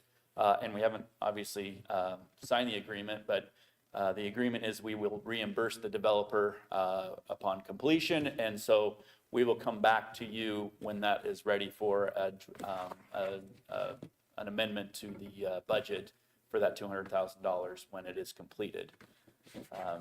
And that is coming out of our arterial reconstruction funds, the reserves. And so there is money in there. It just needs to be allocated through the budgeting process. Luke Antonich, the city engineer, put the bulk of the work into this agreement, as has the city attorney. And so if you have process questions, I think the city attorney could answer the agreement itself, and Luke may be able to answer if there's any questions on a specific component of the agreement. So with that, I stand questions. Counselor Forsman? So if I'm understanding correctly, is completion like when they've done their reconstruction or like added more units to, what do you mean by completion? Construction of the road. So when they pave the road and the stormwater, there's some, because it is a steep road going down there and it switchbacks at the bottom, ties into Lindsay Creek. So we're talking about pavement. There is a pedestrian trail, shared use trail on it with, and bulk of it is some of the stormwater components because it's got so much energy coming down the hill. So we've been working with, and they spoke a little bit about that at public comment. But yeah, it is the road. So, and the developers, RPL, they have in their PUD agreement, they have a trigger at a certain amount of households or development units up there that would trigger this road to be constructed. And I think they said they're still 100 units away. So it's several years out, but that still is restricting other developers and other development in that area from moving forward. Plus just the city's general concern about trying to get traffic off some of these other side streets and down, like they said, Lindsay Creek or off of Powers or Grell or any of these other roads up there. So trying to get that traffic dispersed outwards in the network.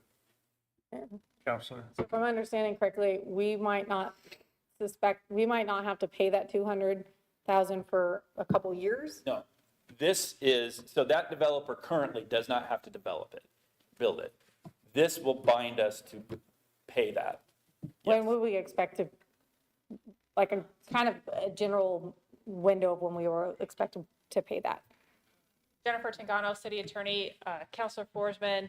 I think the question is hard for the city to answer because what's underlying this is RPL has a PUD in that area.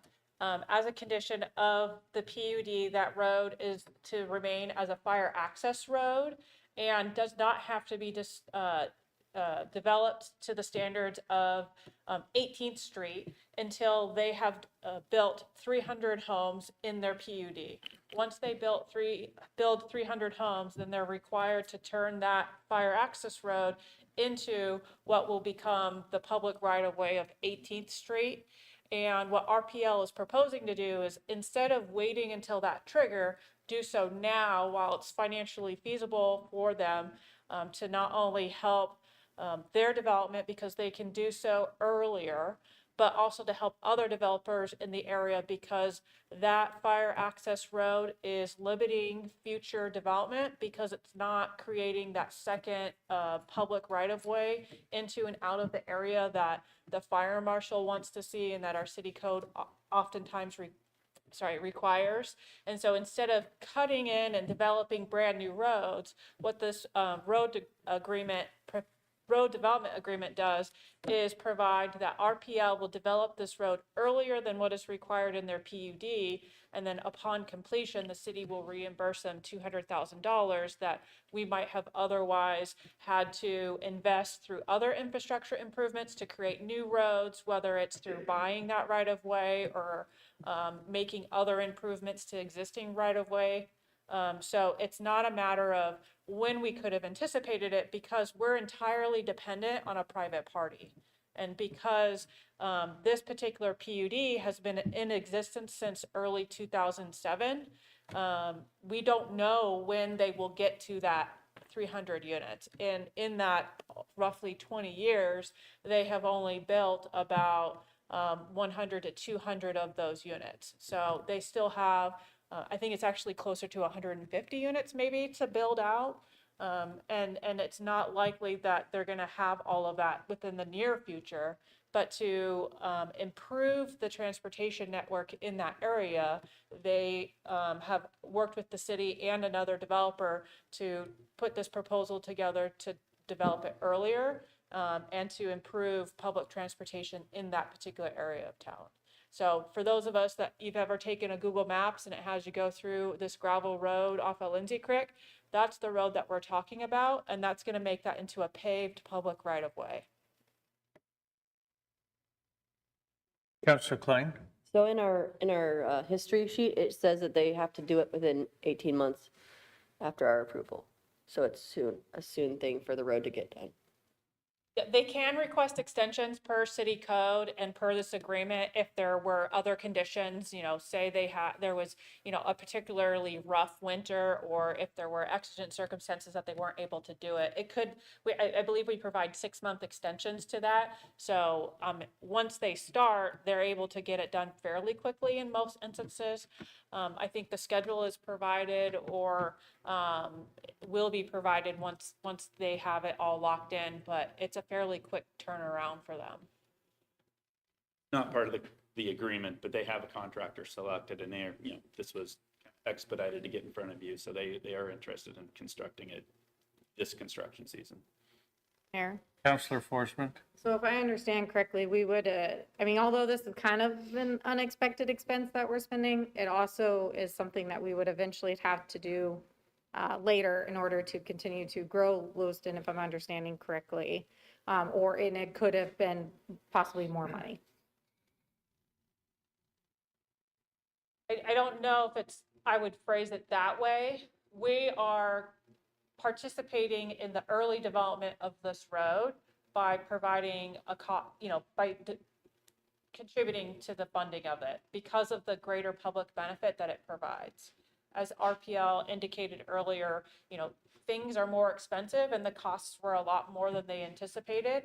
And to help develop it based on the estimates that they've gotten now, we are proposing to provide some of our funds to help them complete this project, because the public benefit in the long term and in general is greater than the private benefit that they will experience. Thank you. Councillor Klein? Do we know how much they're expecting to have to pay for this? My understanding with the cost, I believe it was around $750,000, and we are only contributing $200,000 of that. And if there's any overages that they experience, per this agreement, that's a cost that they will have to fund. The city is not providing anything more than the $200,000.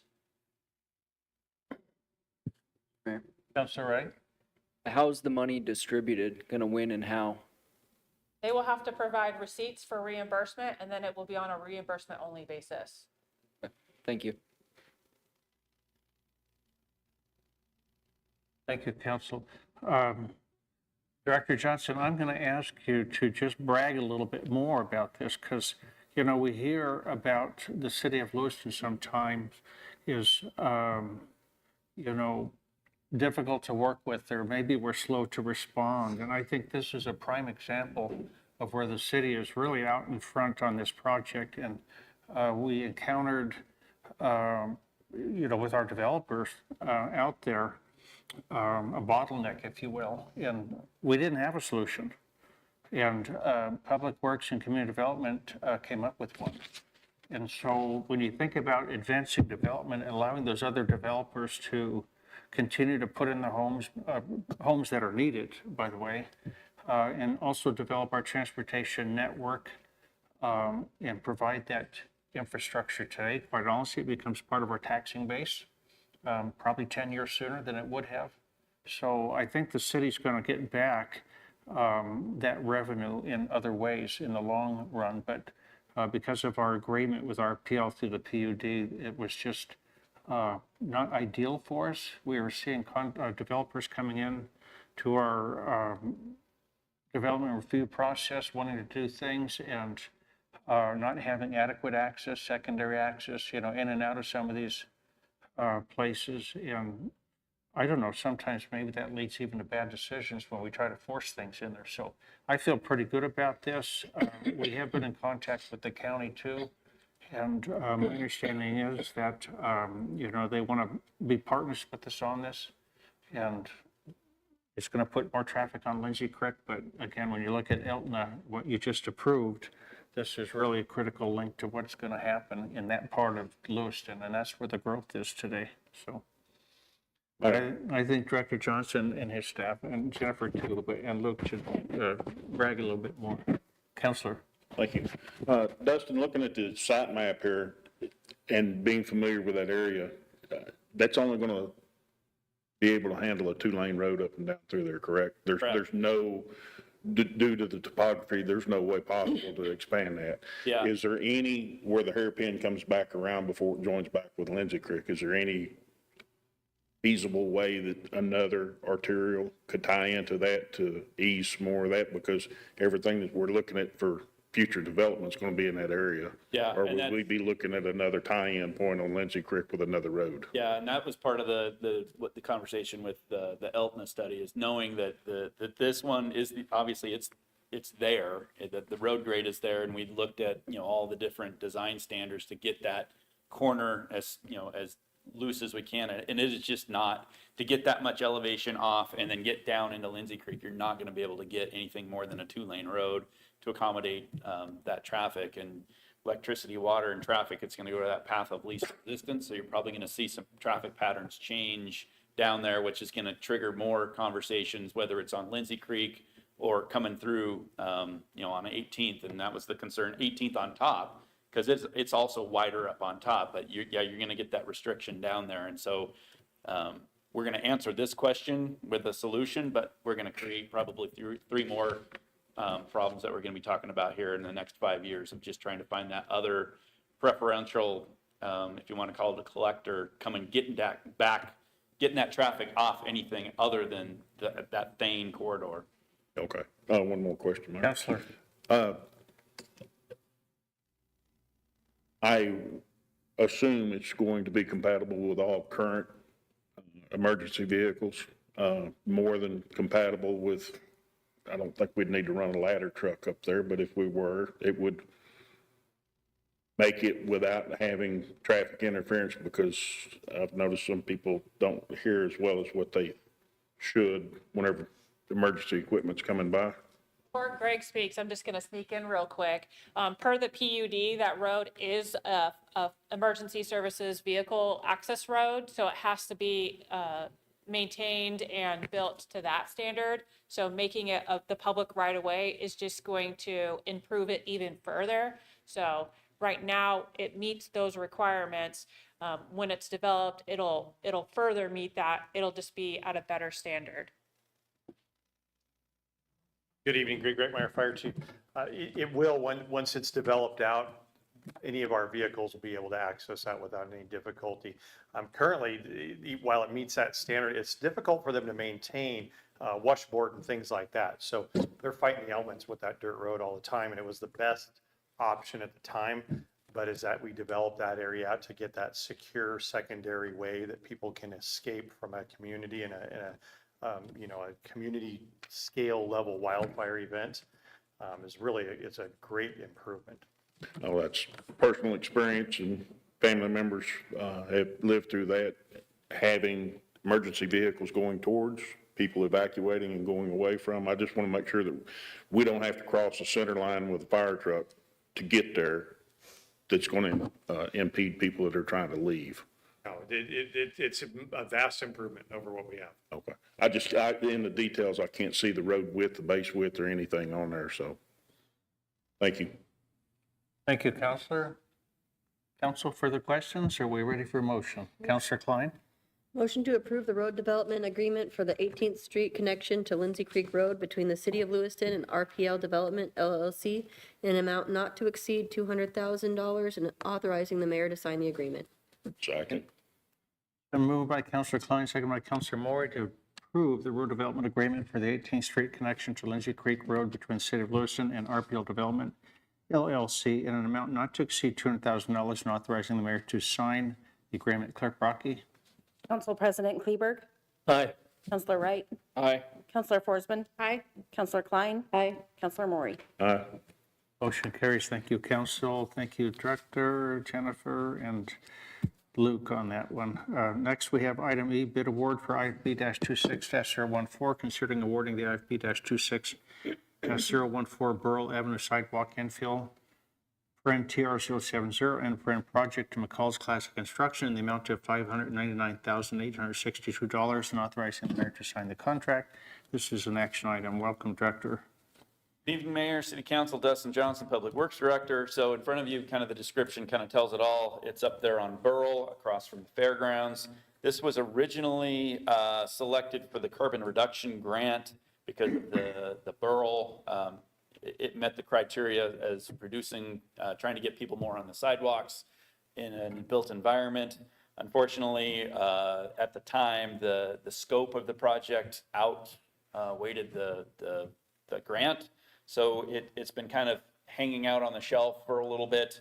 We've worked with LTAC and the state of Idaho, and we've since secured additional TAP funds, which is Transportation Alternative Program, to get you basically a little over $1 million, so $1,087,000. So that's your total. And then at this point right now, we've expended $107,000 on administration through the state, and then the actual design. As the mayor already said, the McCall's Classics bid was just short of $600,000, and so that was interestingly 30% less than what we thought for engineers' estimate. So we have a little bit of wiggle room. We'll be coordinating with. You always hate to send grant money back, so we may try and because we were really tight on the scope of this, so we may try to open it back up and do the complete, as much as we can through the grant and get the corridor completed in one shot. So you may see an amendment if we can get that to work out between the contractor and the funding mechanism, but that's not on tonight for your consideration, just simply awarding the contract to McCall's Classic. So I stand for any questions. Thank you, Director. Councilors, questions? Councilor Wright? Yeah, so whenever the fair, some big event is going on, you always see the don't park here stuff. And it seems like that's going to be difficult for those folks to do when the sidewalk gets put in. Do we have a plan for don't park here, some kind of coloring on the sidewalk? Yeah, that's a great question because we asked that exactly. And so when we laid out this section, we had, we have plenty of right of way. And so we looked at parking or no parking. And so we laid it out, and what's interesting about those houses that are on that side, they all have pull-in large driveways, larger lots, and when I go through there, excluding the fair time, you don't see a lot of on-street parking. And so we actually had an open house up there, invited all the neighbors, and we came there, and I will say, doing this for 20 years, I have never had a public engagement process where I got 100%. And they all agreed they did not want the parking. They were comfortable with the parking that they have within their own lots. And I can't say 100% of those people, the 100% of the people that came to the the open house resoundingly said, we don't want the parking, we want what this design was. And so that will be striped as no parking, and it will be, sidewalk will be there. So Perfect. Yeah, because we did work with the neighbors. people parking on both sides of the road during the fair and stuff, you just can't get two cars through anymore. Yep, and so the sidewalk will be closer, well, it'll probably be about where the asphalt ends right now, but it will be no parking, but you'll have access to obviously everybody's driveways as they get into there. Perfect. Thank you. Council, you have Mayor. Councilor Klein. Motion to award IFB-26-014 Burl Avenue Sidewalk, TR070 infill project to McCall's Classic Construction in the amount of $599,862 and authorizing the mayor to sign the contract. Second.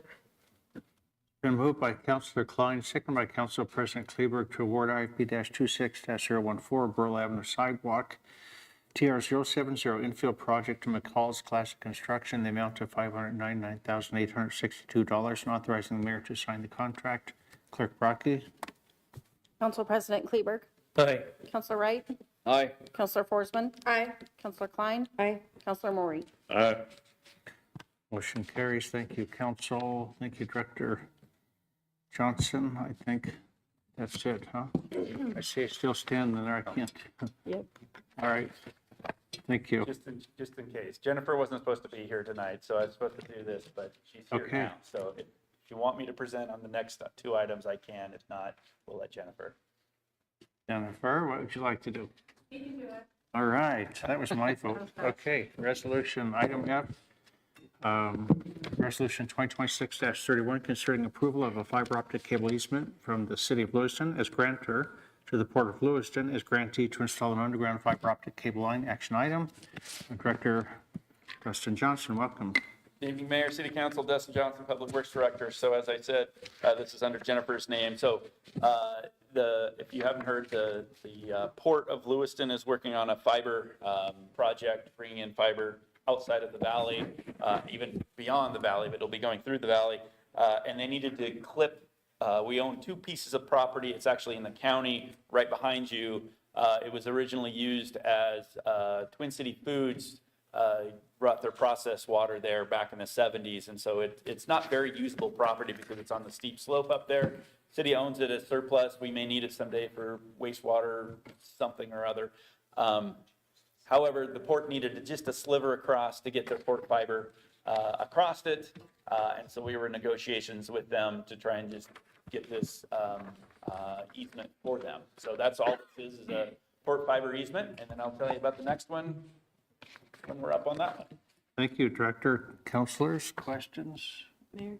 Councilor Klein? I just want to clarify that we're not going to have to tear up any more roads. No. The alignment, when we did give them access, their surveyors probably 3 years ago, and they surveyed, pioneered, the best route that they wanted. And this actually follows an existing dirt road, and they'll just cut it through. So there's nothing that we utilize up there because we lease it out for cattle ranching. And so I'm sure the cattle rancher uses it more than we do because it's way up on the top end. But yeah, and there's no asphalt, no right of way to be cut. There's nothing that will impact our day to day. Councilor Klein? Motion to approve resolution 2026-31. Second. It's been moved by Councilor Klein, second by Council President Kleberg to approve resolution 2026-31. Clerk Rocky? Council President Kleberg. Aye. Councilor Wright. Aye. Councilor Forsman. Aye. Councilor Klein. Aye. Councilor Maury. Thank you, Council. Thank you, Clerk Rocky. Council, next item G, resolution 2026-32, considering accepting the grant of an access easement from the Port of Lewiston as grantor to the City of Lewiston as grantee to access city-owned real property. This is an action item, and once again, our Public Works Director, Dustin Johnson. Good evening, Mayor, City Council, Dustin Johnson, Public Works Director. So this is an exchange for that easement that we just granted them. Those two parcels that we own are landlocked. There is some property that's abuts Highway 128 that divides our properties from the highway. And so in negotiations for that fiber easement, we wanted to make sure that the city could get access to those properties if there was ever any need for development or anything like that. So that's what this easement is just, and it is not dedicated right away because the port hasn't developed. It's called the Harry Wall subdivision, and it's not in their current development plans currently, so they didn't want to hem themselves into any one location. So this is a temporary one until either entity, whether it's the port or the city, moves forward on development. At that point, we would lock in the right of way, but this does give us access to our property up there from Highway 128.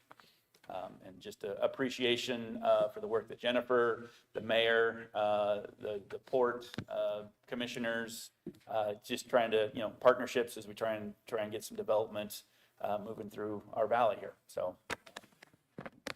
Thank you, Director. Council? Mayor. Councilor Klein? Motion to approve Resolution 2026-32. Second. Been moved by Councilor Klein, second by Councilor Wright to approve Resolution 2026-32. Clerk Brockie? Council President Kleberg, Aye. Councilor Wright, Aye. Councilor Forsman, Aye. Councilor Klein, Aye. Councilor Maury. Motion carries. Thank you, councilors. Thank you, Director Johnson. Clerk Brockie. Next, we move to item H, Resolution 2026-41, considering endorsing the city's revised social media policy and supporting the enablement of public commenting on city-owned social media accounts. This is an action item, and we will welcome our city attorney, Jennifer Tangano, to introduce this to us. Jennifer, welcome. Thank you, Mayor, council members, Jennifer Tangano, city attorney. So the resolution that is presented before you is based off the discussion that we had on July 1st, I think first, the very beginning of this month at our work session, in which we indicated that the city's administrative policy related to its social media policy is going to be updated, and it has since been updated. And the intent behind that update was to have public commenting turned back on to our social media accounts. And in doing so, we wanted to make sure that it was clear that the intent of turning on the public commenting wasn't for creating a free-for-all on the city's website. It's because specific departments wanted that engagement. And they wanted to be able to put out information or even do some community engagement without fear that it's going to turn into a space where people will just degrade, ridicule, and kind of take away from the messaging that they're trying to do. So what this policy is doing is clearly identifying its social media content as a limited public forum, and in doing so is establishing essentially time, place, and manner kind of restrictions on the social media comments.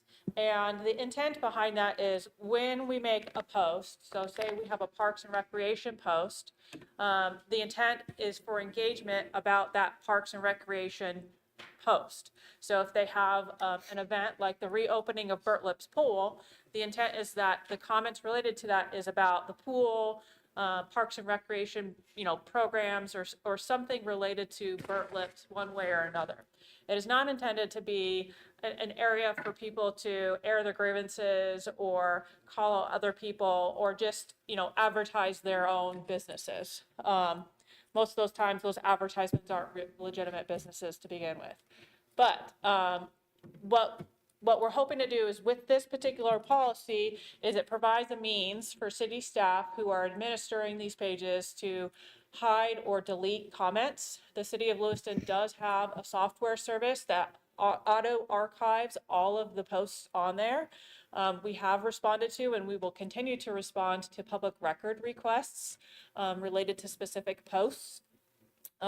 We also may or may not consolidate some of our social media sites. So taking some of the different site individual accounts that we have and consolidating them all into one, and then getting rid of and deleting that prior account. And in doing so, again, we archive all of that information and we keep it at the time of deletion.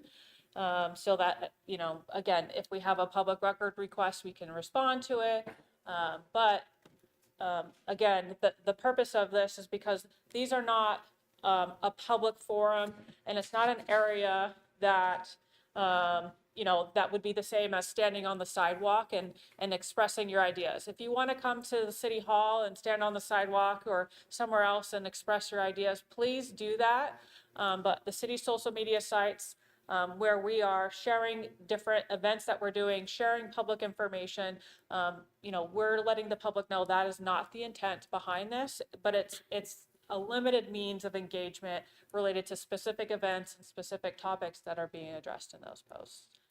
This particular resolution, what it does, it's not asking for approval of this policy because it is an administrative policy. It doesn't actually require city council consent, but we are asking, and it states that you're providing support to the city's social media policy, and that you're endorsing the public comment policy within the public comment policy, the code of conduct within our social media policy that governs public participation on city-owned social media accounts, which encourages civil, on-topic public engagement and supports content moderation consistent with this policy and appropriate time, place, manner regulations appropriate for limited public forums. So that is what this resolution asks you to do. And I'm available for any questions if you have some. Thank you, Jennifer. Councilor Wright? Yeah, I just want to say I'm happy to approve this, even though it doesn't technically need our approval. I'm in favor of this change. And just one thing I'd want to say to the public is though any of the people that are looking at it like, well, we're curtailing their speech or anything of that nature, I would think of it a little differently. Is there could be kids reading this.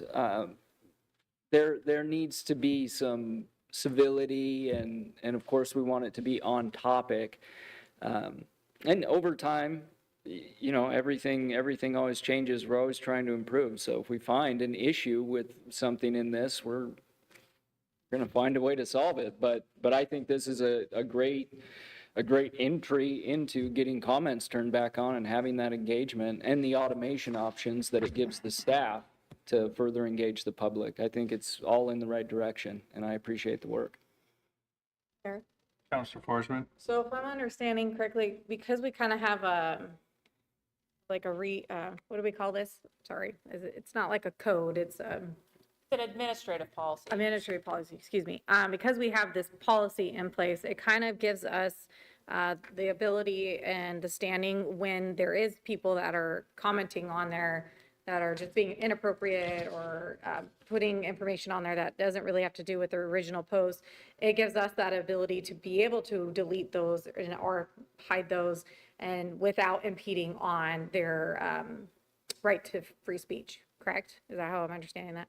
That is correct. As far as the right to free speech, because this is going to be a limited public forum, kind of like our planning and zoning public meetings or public hearings, we accept comment related to the topic that's at hand. We wouldn't accept comment. We would ask that person to wait until the general public comment or to submit their comments in another way. It would be similar here with the city-owned social media accounts. Again, using Parks and Rec as an example, if, there was a post that was provided and someone wanted to complain because they, tried to get a hold of Councilor Maury and he ignored them, that would not be the means to do so. And we would have the ability to hide that comment. In the policy, or in the social media policy itself, the preference is to hide comments and not necessarily to delete them. And that there is a review process prior to deletion that includes a review of, is staff requesting this be deleted based on one of the things identified in this policy, or is there something else? And so, and then even before then, we're archiving and keeping a copy of everything before a post is deleted, so that we do have what the post was prior to deleting a comment versus after deleting the comment. we're taking the position that because this is a limited public forum, we don't have to publish everybody's comment. But if you definitely want to say something else about the post, you're welcome to share it on your own social media and say whatever you want about the post, whatever you want about the city, and, essentially use your social media to express yourself. And we didn't originally, when we had comments turned on, we didn't have any kind of policy in place, if I remember correctly. We did have a policy, it just didn't provide for a code of conduct, and Okay. it didn't quite provide for the same content regulation related to limited public forums. Also, this policy was drafted with the 2 Supreme Court cases that were decided about, who actually has authority to comment on behalf of a city, or, what information can or cannot be restricted on government social media. Okay, thank you. Counselor Wright? Yeah, I'd like to make a motion to approve Resolution 2026-41. Second. Been moved by Counselor Wright, second by Counselor Forsman to approve Resolution 2026-41. Clerk Brockie? Council President Kleberg, Aye. Counselor Wright, Aye. Counselor Forsman, Aye. Counselor Klein, Aye. Counselor Maury. Thank you, Counsel. Thank you, Jennifer. Next up, item I, ordinances number 1, second, and third readings. A, ordinance 4968, considering amending Lewiston City Code 23-9 related to the definition of Class A manufactured homes, amending Lewiston City Code 37-3 relating to the definitions of dwelling, multifamily, dwelling two-family, and Class A manufactured home. This is an action item. If you have questions for our city planner, Mr. Joel Plaskon, he's here tonight. Otherwise, I would entertain a motion. You've seen these before, Council. Counselor Wright? Motion to dispense with the requirement that an ordinance be read on 3 different days and to combine the second and third readings. Second. Been moved by Counselor Wright, second by Counselor Forsman to dispense with the requirement that an ordinance be read on 3 different days and to combine the second and third readings. Those in favor, please signify by saying aye. Aye. Opposed? Motion carries. Thank you, Counsel. Counselor Wright? Motion to waive the third reading in full of ordinance number 4968 and approve the reading of ordinance number 4968 by title only. Second. Been moved by Counselor Wright, second by Counselor Forsman to waive the third reading in full of ordinance number 4968 and approve the reading of ordinance number 4968 by title only. Is there discussion or amendments? Well, I should ask those in favor, please signify by saying aye. Aye. Opposed? Motion carries. Clerk Brockie? Approving the second and third readings of City Ordinance Number 4968, an ordinance of the City of Lewiston amending Lewiston City Code, Section 23-9, related to the definition of Class A manufactured homes, amending Lewiston City Code, Section 37-3, relating to the definitions of dwelling multifamily, dwelling two-family, and Class A manufactured home, and providing an effective date. Thank you, Clerk Brockie. Council, next we move to item 1B, ordinance number 4972, considering repealing Lewiston City Code 37-41.11 and 37-41A.11 and amending Lewiston City Code 37-131.2 relating to accessory apartments. This is an action item. Again, our city planner, Mr. Joe Plaskon, is here tonight. Else I would entertain a motion. There. Councilor Maury? Motion to dispense with the requirement that an ordinance be read on 3 different days. And to combine the second and third readings, Councilor? Yes. Okay. Excuse me. Second. It's been moved by Councilor Maury, second by Council President Kleberg to dispense with the requirement that an ordinance be read on 3 different days and to combine the second and third readings. Those in favor, please signify by saying aye. Aye. Opposed? Motion carries. Thank you. Councilor Maury? Motion to waive the third reading in full of ordinance number 4972 and approve the reading of ordinance number 4972 by title only. Second. It's been moved by Councilor Maury, second by Council President Kleberg to waive the third reading in full of ordinance number 4972 and approve the reading of ordinance number 4972 by title only. Those in favor, please signify by saying aye. Aye. Aye. Opposed? Motion carries. Thank you, Clerk Rocky. Approving the second and third readings of City Ordinance Number 4972, an ordinance of the City of Lewiston repealing Lewiston City Code Sections 37-41.11 and 37-41A.11, amending Lewiston City Code Section 37-131.2 relating to accessory apartments and providing an effective date. Thank you, Clerk Rocky. Council, next we move to B2, or pardon me, I2, adoption and approval of ordinance summaries. Item A, ordinance 4968, and B, ordinance 4972. We'll do the two ordinances together. Mayor, Councilor Maury, motion to adopt ordinance numbers 4968 and 4972 and approve the related ordinance summaries. Second. been moved by Councilor Maury, seconded by Councilor Wright, to adopt ordinance numbers 4968 and 4972 and approve the related ordinance summaries. Clerk Rocky? Council President Kleberg. Aye. Counselor Wright. Aye. Counselor Forsman. Aye. Counselor Klein. Aye. Counselor Maury. Aye. Motion carries. Thank you, Council. Next, we have Roman numeral 8, vouchers payable. Councilor Forsman. This one is for, like, police, K9, I don't think it's not K9, but it's employees, private training, private contract for the amount of $14,000 on page 4 of the vouchers packet, 4 of 8. I'm just curious, is that like a training a new employee, or are those annual trainings, or what that is?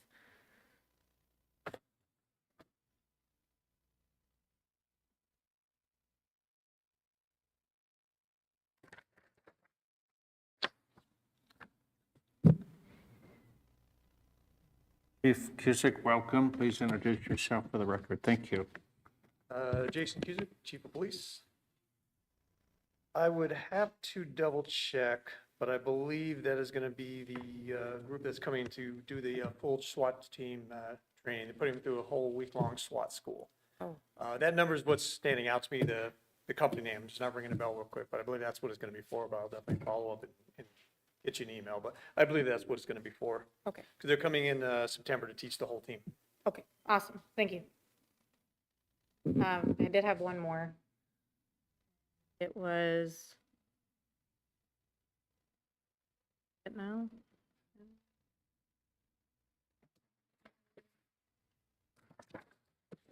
Oh, it was in the amount of $6,655.87 for finance. It's the Masters Touch LLC monthly printing and mailing statement. I was just curious, is that amount every month, or does that fluctuate? And I don't know if that's just, I didn't see the pattern maybe from other vouchers payables. Excuse me. What page is that on? 7 of 8. So that's our printing and mailing contract, which I know you're aware of that.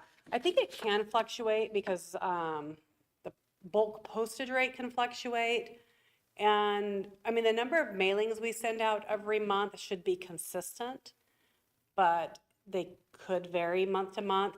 Sometimes we will have them do additional work for us, like maybe insert a flyer or print a special backer on the bill. And so that can alter it too. And then, of course, we're trying really hard to encourage our citizens to go towards electronic statements to cut down on those costs too. So it's never going to be a fixed amount month to month, but it is also, that was procured for an RFP, so we have contract pricing for all that as well. Okay, thank you. That was my last one.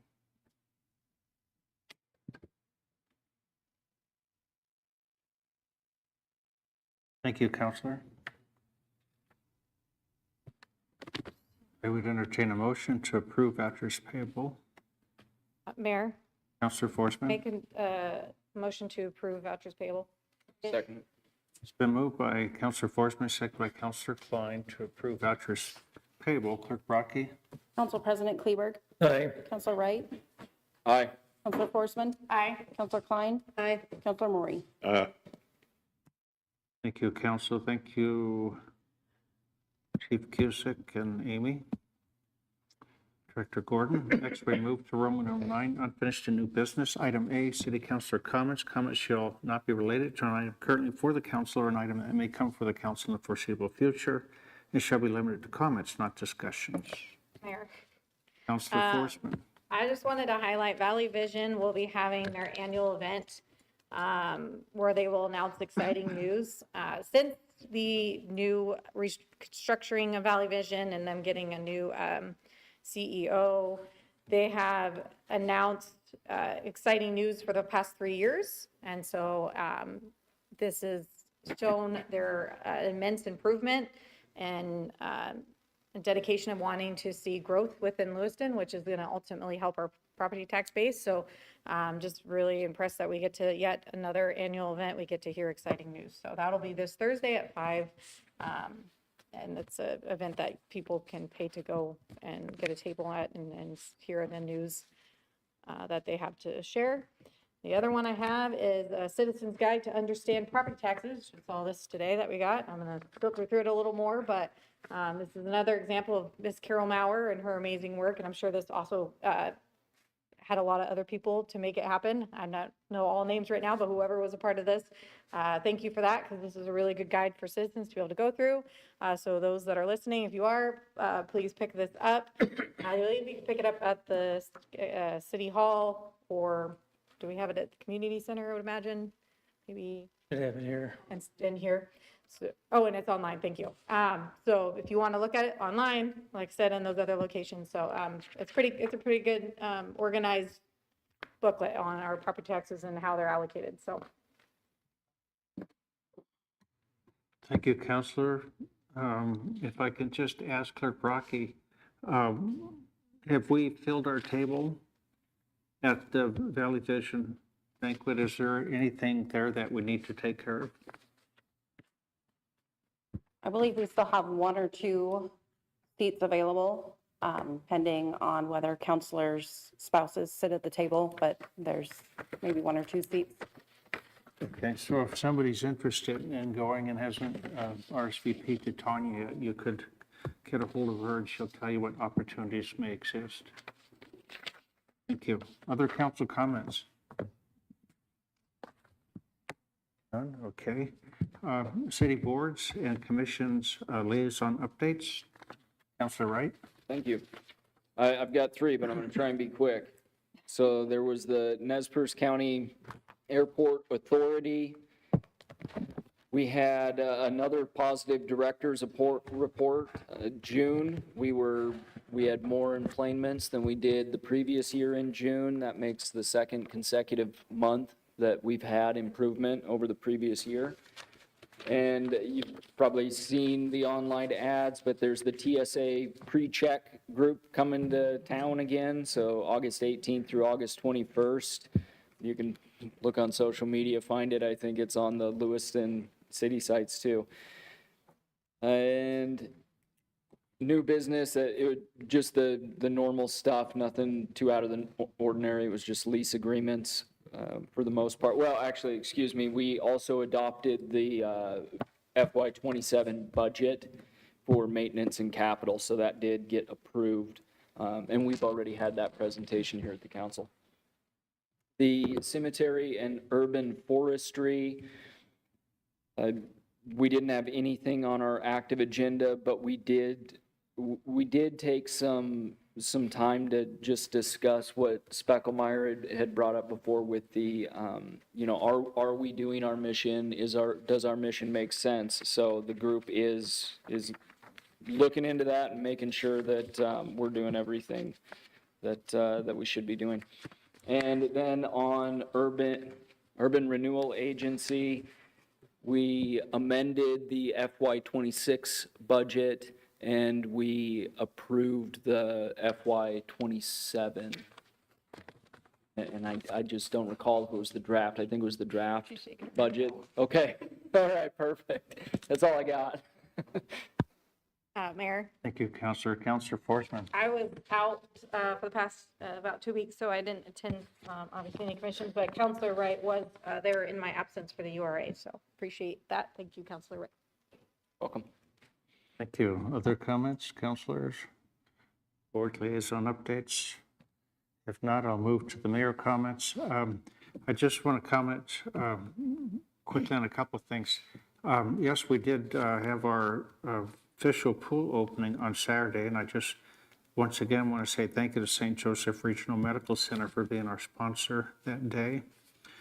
They were handing out little duckies and sunscreen and Band-Aids and stuff like that. But it was good to have them there.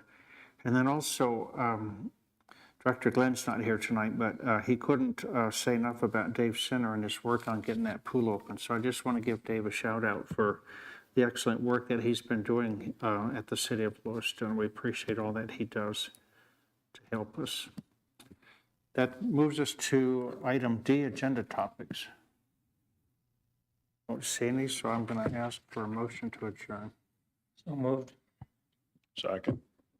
Been moved by Council President Kleberg, second by Councilor Maury to adjourn. Those in favor, please signify by saying aye. Aye. Aye. Opposed? We are adjourned. Thank you, council.